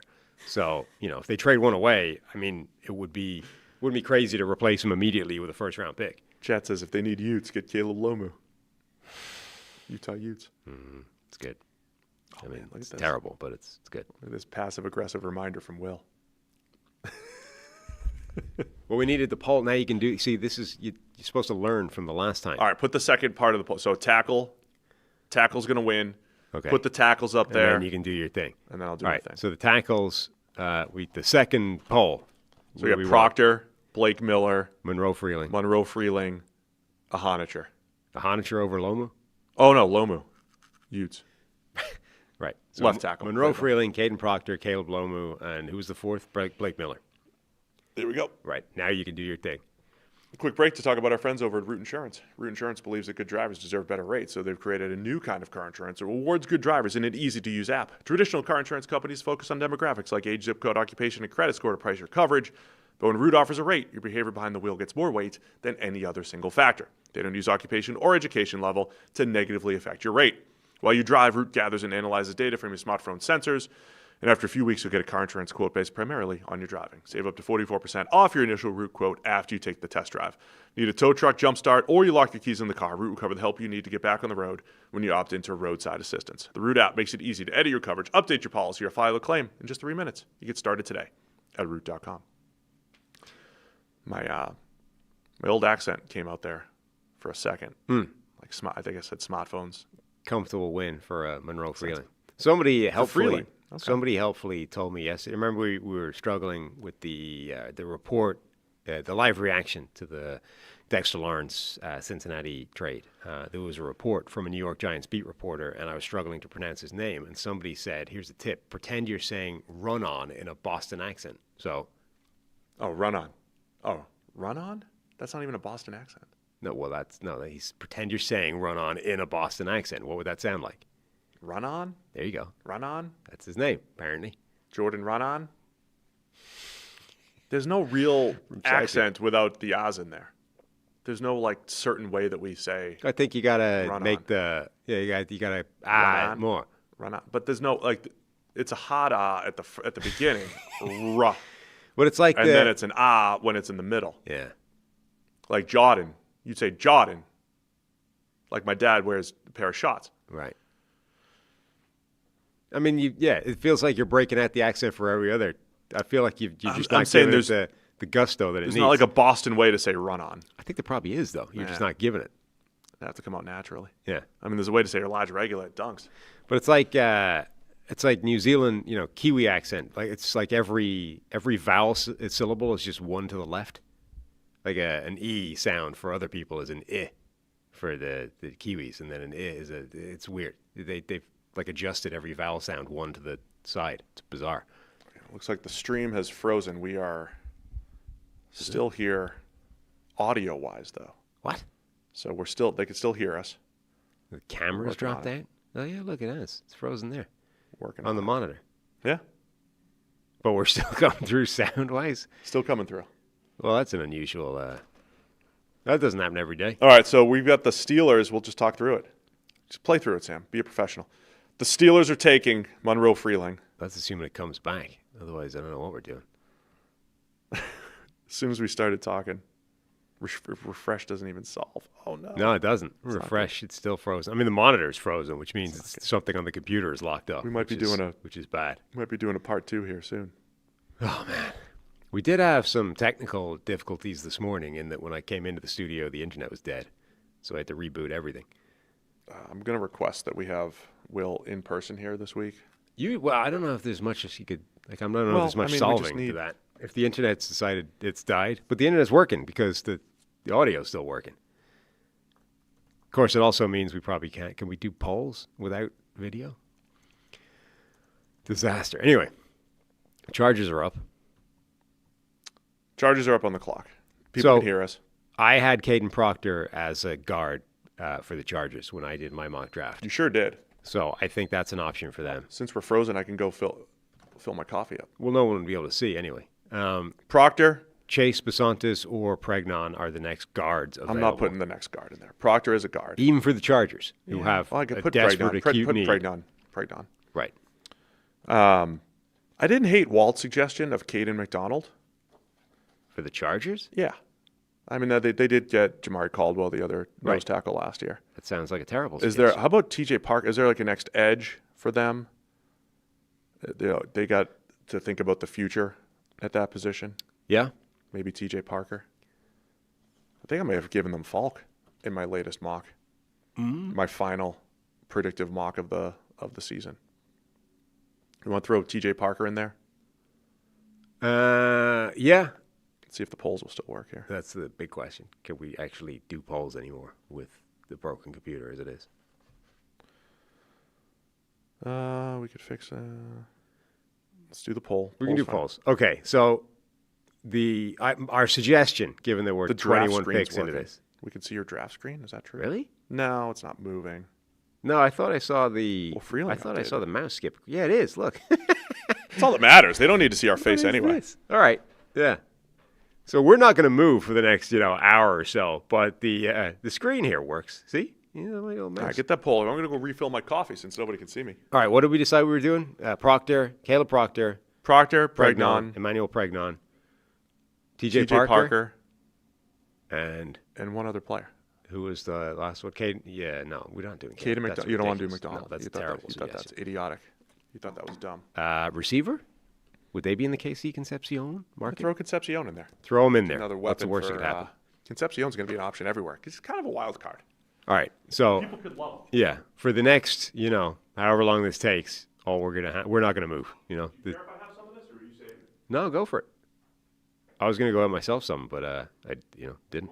Want me to top you off? Well, it needs. I've got like the dregs of the old one in there. Yeah, dude. Yeah, there you go. Hope this doesn't happen on draft night. Hope I'm not randomly back on the camera. No, you're not. We're not. Whatever's wrong with this thing is staying wrong until the thing's worked or until the thing's finished, I think. We find wild new ways of breaking things. You never know what's going to break on a Monday morning. No. Oh, so now it's flickering. Well, yeah, the whole thing disappeared from the monitor for a moment. My whole thing was flickering for a second. Oh. It stopped. All right, make your pick, everybody. Okay, the Proctor's running away with it. He's the pick here for the Chargers. The poll agrees with me. Caden Did Proctor. you see that? The whole thing just went nuts. No, I only saw on the monitor it disappeared completely. It was flashing quite right. A bit. Caden Proctor, college offensive tackle, guard to protect MVP candidate Justin Herbert. Oh, the fresh coffee's scorching hot. Tackles are coming off the board with the Eagles now at 23. Yep. But they've been rumored to be in this tackle market. Where are they going to go? Could they go safety Emmanuel McNeil-Warren? I would hate it. I like McNeil-Warren. I would hate that for the Eagles. There are rumors this morning that A.J. Brown will be a Patriot after June 1st, likely. So they're getting closer and closer to this A.J. Brown potential trade. Which means I think we need to send a PI after Adam Schefter. It's Schefter's fault. Who he's canoodling with. Let's give the two top receivers here. So let's say Casey Concepcion and Denzel Boston. Okay. I think should be options. And then developmental tackle Caleb Lomu. And maybe Blake Miller? Experienced tackle Blake Miller. Or would they go to the defensive line with the way they always do, reload? I think we're running out of good options there. Let's just throw a tackle because again, there's three different tackles to choose from, and I say give the two receivers, give tackle as an option. We can have a runoff if we need to. Go D-line as an option. Okay. And then maybe come back if we need to. How about we just do that? All right. So the 2 receivers, tackle, D-line, and then we'll go. There we go. Polls in the field. See what the people say here. Denzel Boston, sneaky good pick here for the Eagles. Wow, this one's close. It's going to be close across a few different options here. Concepcion, Boston, and tackle are all very close right off the bat. We're coming back to tackle's making a comeback, though. You were frozen in an inquisitive look, which is fine. So it's not that we've been frozen in worse. Way worse. Worse looks. Way worse. So it's not too bad. Yeah, this would have been an interesting Sadiq landing spot, but he went a few picks ago to Carolina. Would have been, yeah. D-line is not happening. Are you high? Tim asks. Yes, this would be shocking if the Eagles drafted a defensive lineman in the first. They never do that. In the first round. Yeah, it's a well-known fact. So look, I can at least move, reset by just scrolling the thing. That's all that matters. Maybe we can make that the full screen. I don't don't think you want to mess with this, right? It's teetering on a knife edge right now. All right, what's winning? Tackle? So now we got to get the tackle. Yeah, so the tackle options, Blake Miller, Max Ahanicher, and Caleb Lomu. Who would be the next tackle in the Jennings Dunker. Jennings Dunker. Caleb Tiernan. Yeah, okay. No, but you did Blake Miller, right? Yeah, Blake Miller. Ahanicher. Lomu. Okay. Done. So we're going tackle for the Eagles here. This is how you do it later in the draft. Later in the first round. Oh, except Mohall thinks it's rigged. It's true. The 2 receivers split the vote. Yeah. Boston and Concepcion. Right. Oh, no, this is all terrible process in terms of polls. This is why we're not pollsters. Should we circle back to the receivers? No. Fine. We live with our mistakes around here. Whoa, I got the strobe lighting there. It just came through on mine. Oh, because you were just a little delayed. It's not caught up. Yeah, I mean, the whole stream is, things a train wreck, start to finish right now. Anyway. People are mad. Eagles fans are mad. It's close. Ahanicher and Miller. 39-40. Lomu not up there. So Give the it a 2 few right more tackles. votes. They're looking. Oh, it's tied for a minute. 115 votes. Yeah, Sam remains in deep thought. Mm-hmm. For about the next hour. I'm about to say something. I'm about to say the punchline. Do we have a runoff? Blake Miller and Max Ahanicher? Then that's a third poll for this one pick. This is all you get. I think Ahanicher's going to sneak it. Yeah. Ahanicher, we're calling it 136 votes. 42% for Max Ahanicher. Arizona State. He's going to be the pick for the Eagles here at 23. More tackles. Flying off the board now. This is the run of tackles. The Eagles in the mix. The Browns need one. Again, they took Carnell Tate at 6. So the Browns are back up here at 24. So just give them all the tackle. The 2 options, what, Blake Miller still here and Caleb Lomu? Yeah. Blake Miller, Caleb Lomu, and then other, just in case anyone wants to get crazy. Yeah, throw in other. See if other wins. Ty Simpson? Throw Ty Simpson up there. The 2 tackles and then other. Do it. Ty Simpson, other. He's in there. Are we we're gonna force Ty Simpson to the Cardinals at 29, right? Wow. Do you think the Chiefs would be happy with the trade, like just having 1 David Bailey instead of 2 firsts? Not really, given that, I think they have needs now. I'm surprised they would do that. Now, maybe they would trade next year's first to make it happen and keep the second first-round pick this year. But I am kind of surprised by the reports that the Chiefs are trying to get 2-3. On the one hand, I guess it depends if they can make it swing, if they can make it work without giving up those firsts. But, this is a team that has some needs now. And, yeah, you're at a rare opportunity where you get to jump. You're already in the top 10, and maybe you could jump even higher. And you typically don't have that scope, but, you have multiple first-round picks and needs to spend them on. So I wouldn't do it. Blake Miller's going to get the win here. Blake Miller. The Iron Man. Done. There we go. Chicago. So the Browns end up with Cardinal Tate and Blake Miller. Mm-hmm. Pretty common. Tackle receiver. Right? Pretty common here for the Browns. Bears up here at 25. Where are they going to go, man? Well, Bears fans hate it when you give them Caden McDonald. So here's what they need another option too. Because they get mad about Caden McDonald. I think if there was the right edge, I think Cassius Howell maybe, or like the right edge rusher here, should be in the mix. Emmanuel McNeil-Warren for the safety position. Do they get an other as well? Something else. I don't know what the other is. I get. So, what if we say edge, Caden McDonald, edge, or just say defensive tackle? Yeah. Because maybe you want Lee Hunter, maybe you want Caleb Banks. Or Peter Woods. Peter Woods. Let's go defensive tackle, edge, safety. Let's say McNeil-Warren. What else?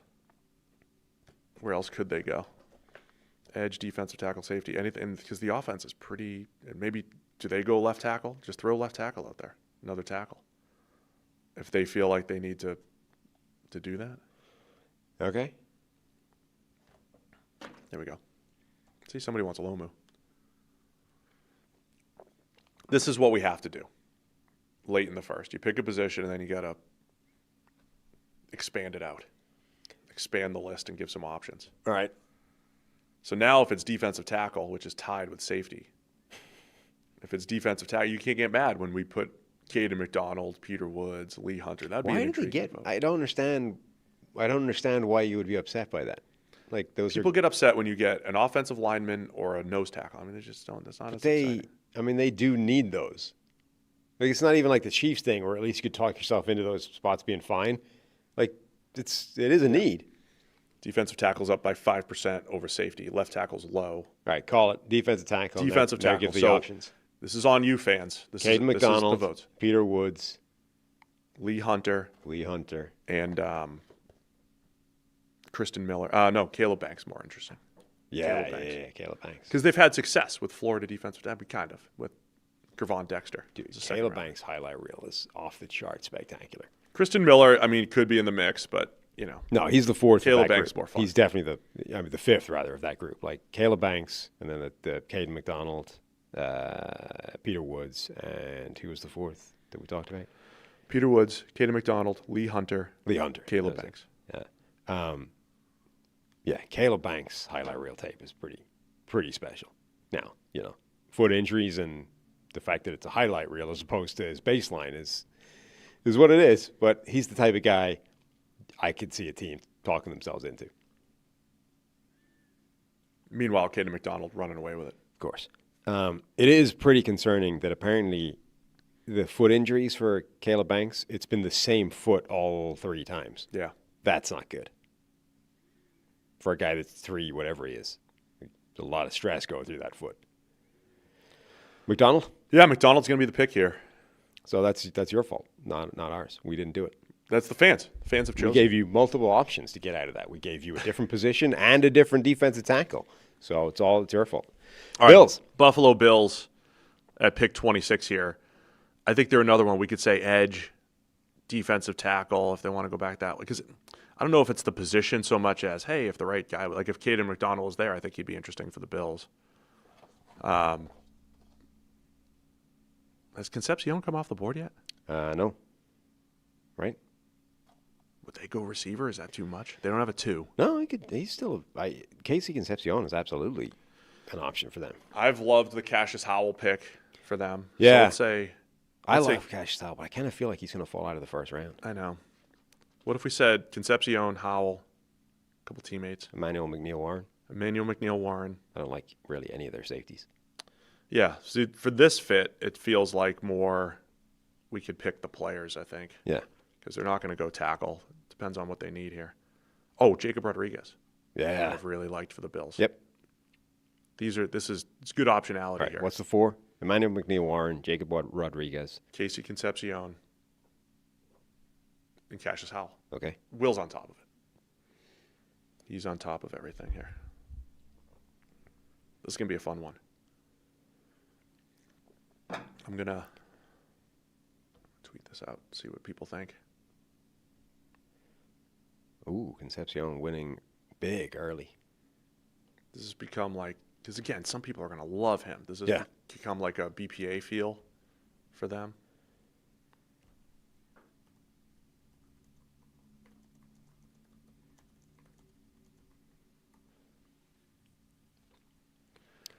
Yep, he's an easy win. Really? Uh-huh. Casey Concepcion. Done. He's the pick for the Bills here. Add him to DJ Moore and Khalil Shakir, and they're going to trade Keon Coleman and Dalton Kincaid, and wow. Niners up on the clock at 27. No more left tackle need. Nope. For the Niners. Where are they going to go? Back to D-line? Would they put Cassius Howell out there for them? Yeah. Even though they had the opposite of Michael Williams last year. Michael. Right? Neil Warren is just really good value at this point, I think. Bryce Huff just upped and retired on him. Oh, there you go. So get Howell. Do you want to future-proof the left tackle spot? Yeah, I mean, at some point they're going to need a Trent Williams successor, but not now. Not yet. You're not forcing it anyway. Like, it's maybe if you find the right guy, but that's more of a mid-round. Denzel Boston should be an option. Denzel, yeah. So I'd say Boston, Howell. Because they signed Mike Evans. They got Ricky Pearsall. Obviously, you've got George Kittle coming back off that injury.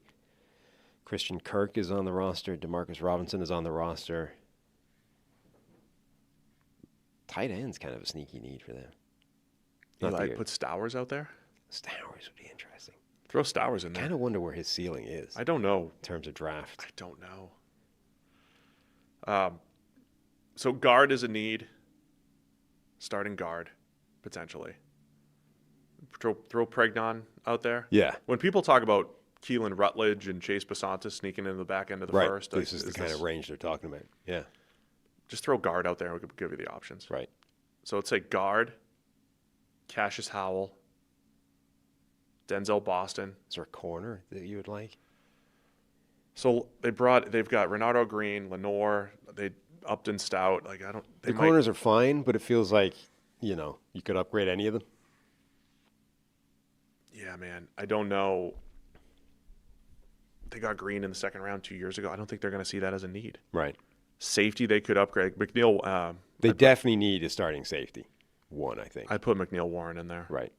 Yes. More than a corner. So McNeil Warren, guard, Denzel Boston, Cassius Howell. That fair? Yep. Those are your Niners options. They got to be good. Where are we going to go? I like the idea of Howell. Howell's, I'm so conflicted on him because there's a couple of major red flags, but I do bump up the arm length. We had 30% of the arm length, right? Is that how you do it? But I do kind of love him as a player. The fact that, the arm length and the fact that every time he played, a very good player, he kind of. I could be complete, if you described Michael Williams and Cassius Howell, they're complete opposite players. Yeah. And I don't know if I'm right or wrong by thinking, well, let's take the complete opposites and put them on the same D line. And two wrongs don't make a right. Aggregate, yeah. They'll be the right player. Yeah. But if Michael Williams is your hard edge setter, Cassius Howell is your juice guy off the edge. That's the other thing. The chat. This is the Malachi Lawrence hype is. I forgot about Lawrence. Probably a crossover now between Howell and Lawrence. Do a runoff with Malachi Lawrence. And, well, if Howell wins, we can do that runoff. Howell and McNeil Warren are tied right now. Right. Boston's close. Let's go Howell and McNeil Warren. I keep forgetting about Malachi Lawrence. Yes. He needs to be a part of all these discussions now. So why don't we do that? Let's go Cassius Howell, McNeil Warren, and Malachi Lawrence runoff. Three-person runoff. Yeah. My apologies. You know why? It's because a lot of my stuff. The consensus board that I use, NFLMockDraftDatabase.com. It does a really good job as a 365-day consensus board. But as you get closer, I think the hype guys.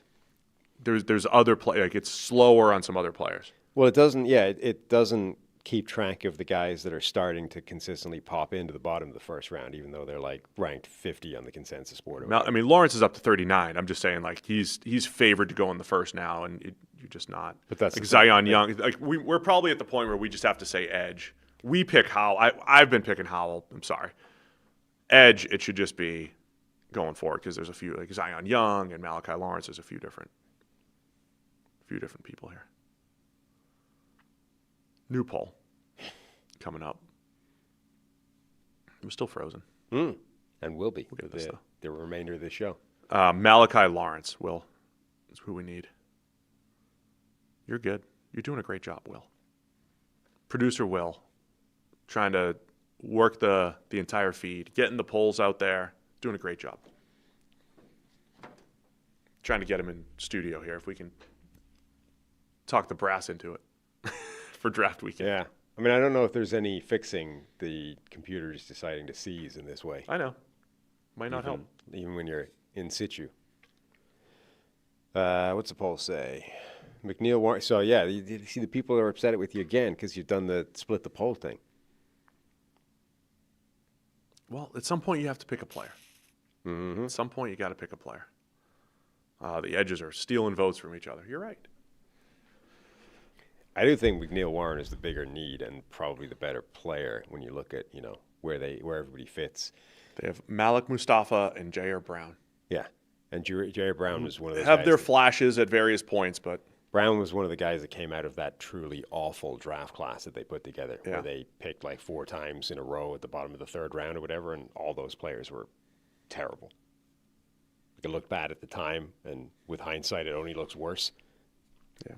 They've already cleared out multiple of those players. Jair Brown feels like the next one that needs to be replaced by somebody. Emmanuel McNeil Warren's winning this thing. So Done. sorry if our process is off. It is. Deal And with it. your process. You take over from here. Houston up on the clock. All right, Houston's poll. They've been. This has to be position driven. This could be. You keep giving them a guard, even though they've got a million of them now. And you keep acting like it's crazy, even though they don't have a good left guard. Guard, defensive tackle. Really intrigued by defense. Somebody else was talking about them drafting a guard. It's like you're trying to point out this is not nuts. Linebacker or corner. Corner, because they seem to be focused on upgrading that secondary. So corner, guard, defensive tackle. Okay, Definitely those 3. Edge. Do we go back to edge? They just paid Will Anderson $1 gazillion. a ton of money, but edge 3. Yeah. Are you good enough as a roster that you're looking at edge 3 at this point? Yeah. There's no future proofing there. Like, this guy's not going to be. There's no need to worry about Hunter or Anderson walking in the next couple of years. No, it's more what happens when one of them gets hurt. Yeah. And even spelling them to whatever degree they get. I mean, Derek Barnett was playing 400 snaps for them or whatever, and he's not there anymore. So there's 400 snaps. I want a defensive tackle here for them, or my favorite corner. But I want a guard because that line is still ropey. For those people voting guard, they re-signed Ed Ingram. Yeah. Brought in Wyatt Teller. Yeah. And there's someone else too. And there's Braden Smith, who was talked about as playing guard at one point. And Braden Smith probably playing right tackle. Right. Now, Hunter, they've got Hunter for a couple more years, right? Donnell? Yeah. Yeah. But their left guards currently are some combination of Evan Brown, Jared Patterson. It's one of them's Wyatt Teller. It's probably Wyatt Teller on the right guard. It's either Wyatt Teller or Ed Ingram because they brought in 2 right guards. Yeah, been a right guard. Right. Yeah. Also, Wyatt Teller's been on a fairly steep decline in recent years. So and getting older. You're asking him to move to the other side of the line at the back end of his career when he's already declining. I think they could use a left guard. What does the poll say? They just paid. Aha! The poll agrees with me. They're paying Teller Guard. $8 million a year. $8 million a year is nothing. And $12.5 million for Ingram. It's guard. They're not paying Wyatt Teller to be a swing guard. It's guard. He is now. Jeez. It's a swing guard because we like Emmanuel Pregnon or Chase Basantis or whoever else. And Keelan Rutledge. Those are your 3 options. All right. Pregnon, Basantis, Rutledge. Run off for the guard because guard was the correct pick.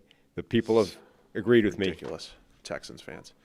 You have a chance to add an elite defensive tackle, a great third edge, This is what or a great third corner. they did. What we preach, which is you spent some money in free agency. Instead, you're right? going to get a third guard. You went $8 million on Wyatt Teller for whatever reason because you're like, it at least guarantees that we won't run into the season without complete and total catastrophe there. But that doesn't mean if you're available, Emmanuel Pregnon's there, you don't go, well, he's better, so we're going to get him. I mean, I'm a best player available guy here. Apparently not. That's why. But I think the best available at the positions of value. All of a sudden. At corner. BPA. The defense, Peter Woods. BPA, unless I don't like it. You know, big swing for Caleb Banks. You know, those types of moves.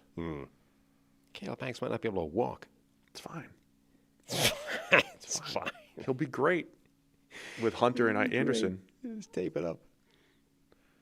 How bad could a foot injury be when you weigh 1 million pounds? So at least get Peter Woods. All right, Pregnon's a pick. Pregnon's a pick. Another guard here. Good work, for Chad. the Texans. Smart, Chad. All right. Arizona Cardinals up at 29. They traded down from 3 to 9. At 9, selected Francis Maui-Noah. And now they also have pick 29 from the Chiefs. Yep. Ty Simpson. Yeah. Is the reason we've moved down here. Ty Simpson's got to be one of the... Let's go Ty Simpson versus the field, and then we'll pick out the field. Let's do that.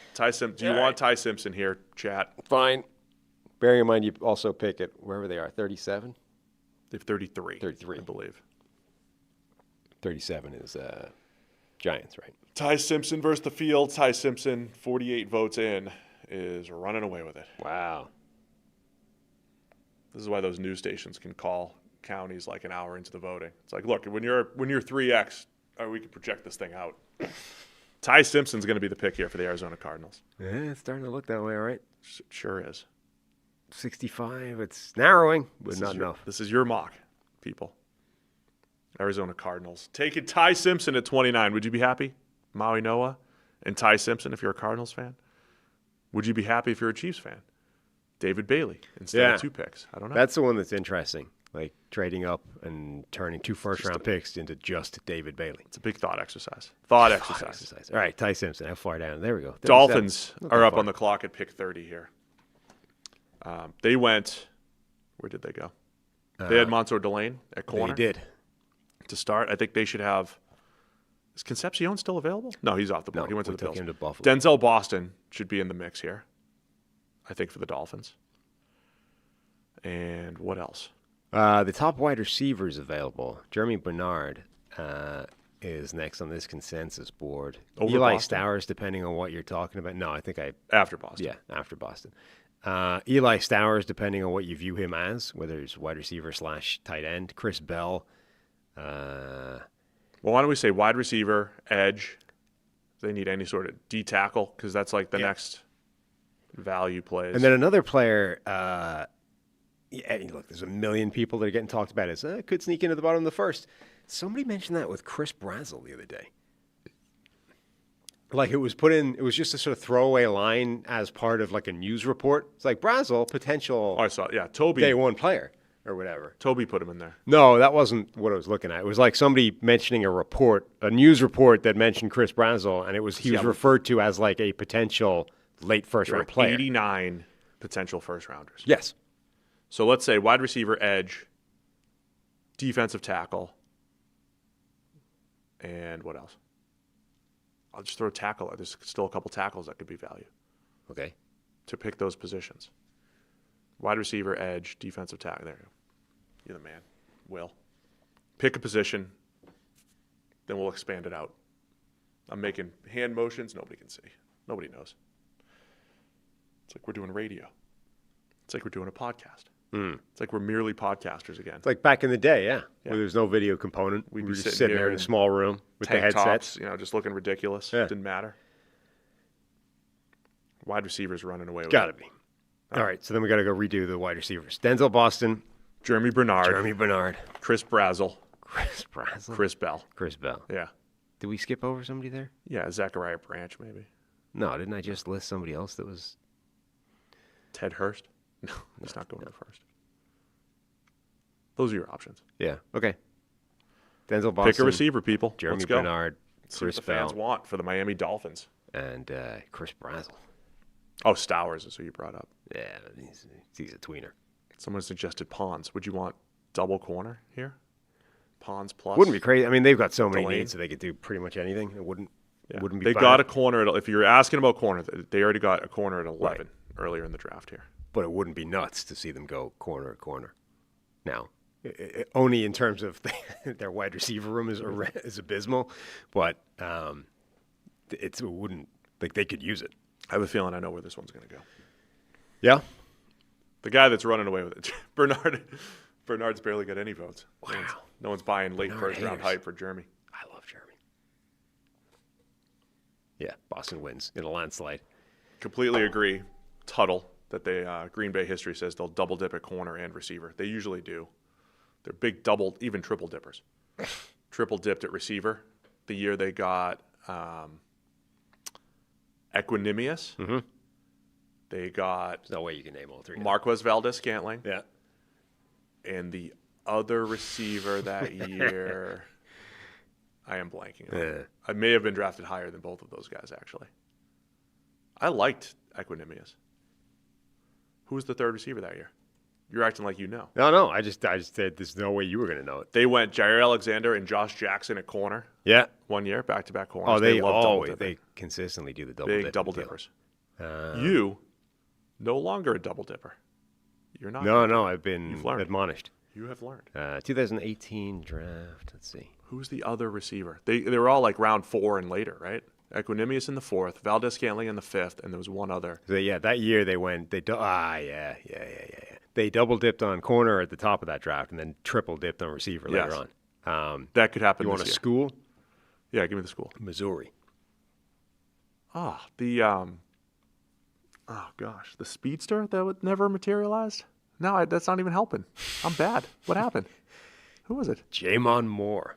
I wouldn't have gotten it. No, that's not who I was thinking of. Yeah. Jamon Moore. Yeah, he was the worst of all those guys. Yeah, he was also, as you said, the earliest drafted. Completely Jamon Moore, forgot. MVS, and then Equinemius. Yeah. And MVS became the best, and Equinemius, I thought, he moved well for his size. All right, 2 more picks here. Pick 31, New England Patriots up on the board. Let's do some more position stuff. Receiver, edge. There's a lot of edge, fringe first-rounders available here.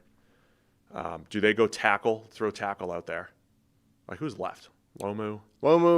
Any of the people that are being talked about are sneaking into the first. Chris Johnson, Chase Basantis, Brandon Cisse, TJ Parker, Cassius Howell, Kristen Miller, Jacob Rodriguez, Caleb Banks, Pons, Malachi Lawrence. I don't think Malachi Lawrence is. This would make a lot of sense here. Oh, yeah, so let's go edge, so you could put those guys into an edge and defensive tackle, maybe, because that's where a lot of the value is. It is. See, this is interesting where, like, a lot of value is at defensive tackle, but they've got, obviously, Milton Williams and Barmore. Right. We'll just throw it out there as an option. Edge, defensive tackle, receiver. Let's pick those 3. And then the next tackle's Lomu. By himself. But he's not getting picked because he's not on there. He's not on the poll. I don't know where the league's going to value Malachi Lawrence here.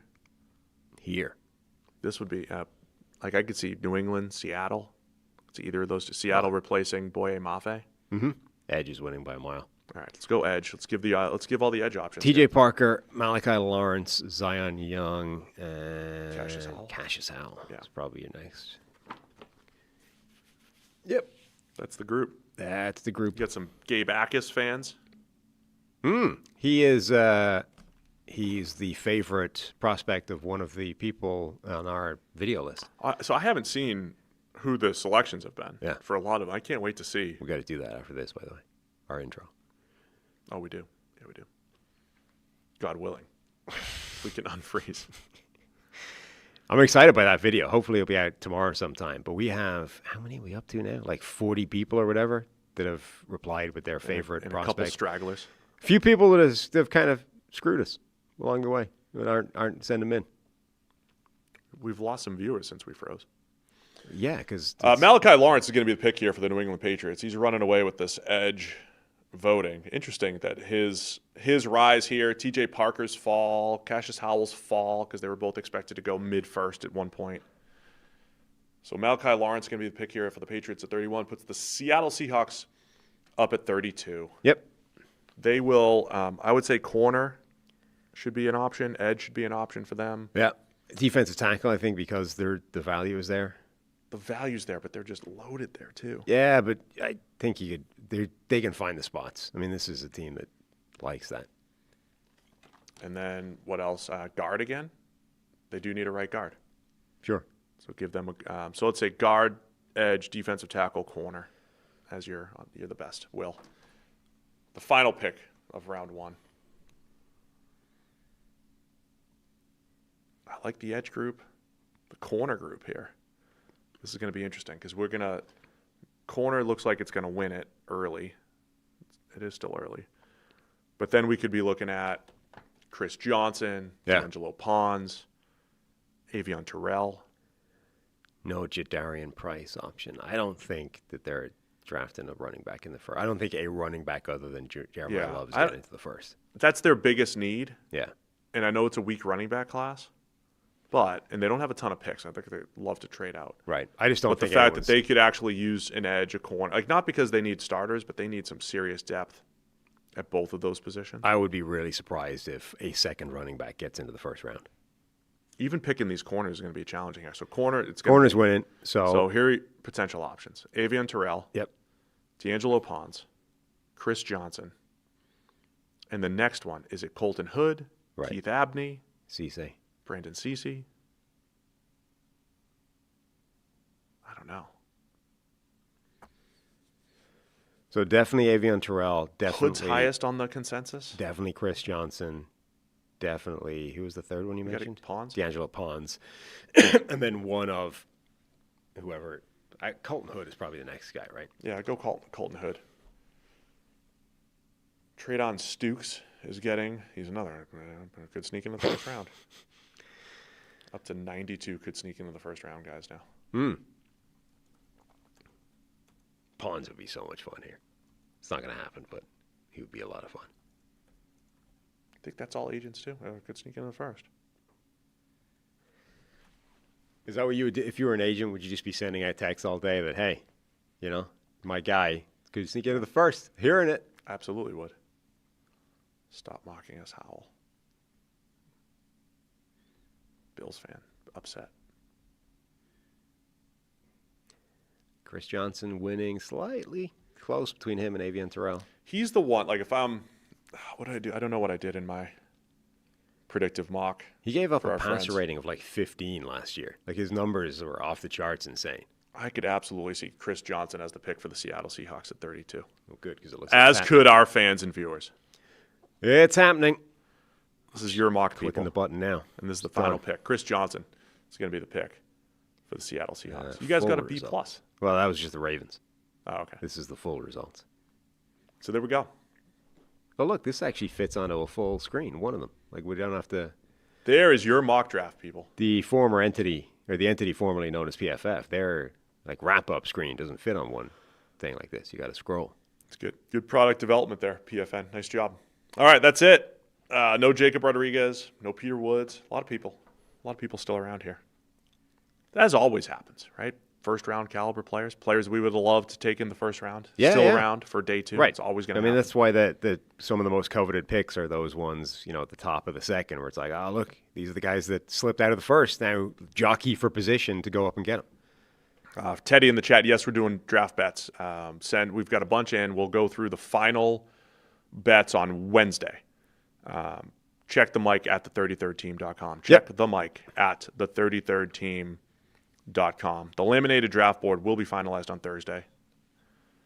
I have the updated version right here that you can't see, but it'll be finalized on Thursday. I've sent it to my clients so they could work off that as well. Nice. Okay. Did you send them a laminated version? No. They could print out. They could that would pay be for nice. It's like the personal touch, What would Gersel do? He would send them a laminated thing with do you want me to mail it as well to them and or deliver it in person? Courier, depending on courier. What? Courier. Okay. So a Wednesday show, we'll unpack all of the latest news. Yep. We'll unfreeze. Hopefully. Unpack all of the latest news. We'll go through the final draft bets, which we already have a bunch. A lot of coffee on the line, some salmon on the line, hopefully again. That salmon was good. So good. I got one more slab of salmon to make still. Slab. Yeah. So anyway, we appreciate everybody. This is your mock draft. Promote it. Tell everybody about it. Good work, people. Get into the Discord. We've got great chats going on. We are blameless. All sorts of stuff. And we're live on Thursday night, God willing. We'll unfreeze by Wednesday, but especially by Thursday night so that we can be live. Could be a long ass all throughout if we're frozen. the actual draft. Yeah. The worst mock ever is coming out Thursday night. Hard reset on the computer. All right, that's it for us today. Thanks to everybody for tuning in. We'll see you again on Wednesday. More. Check the mic.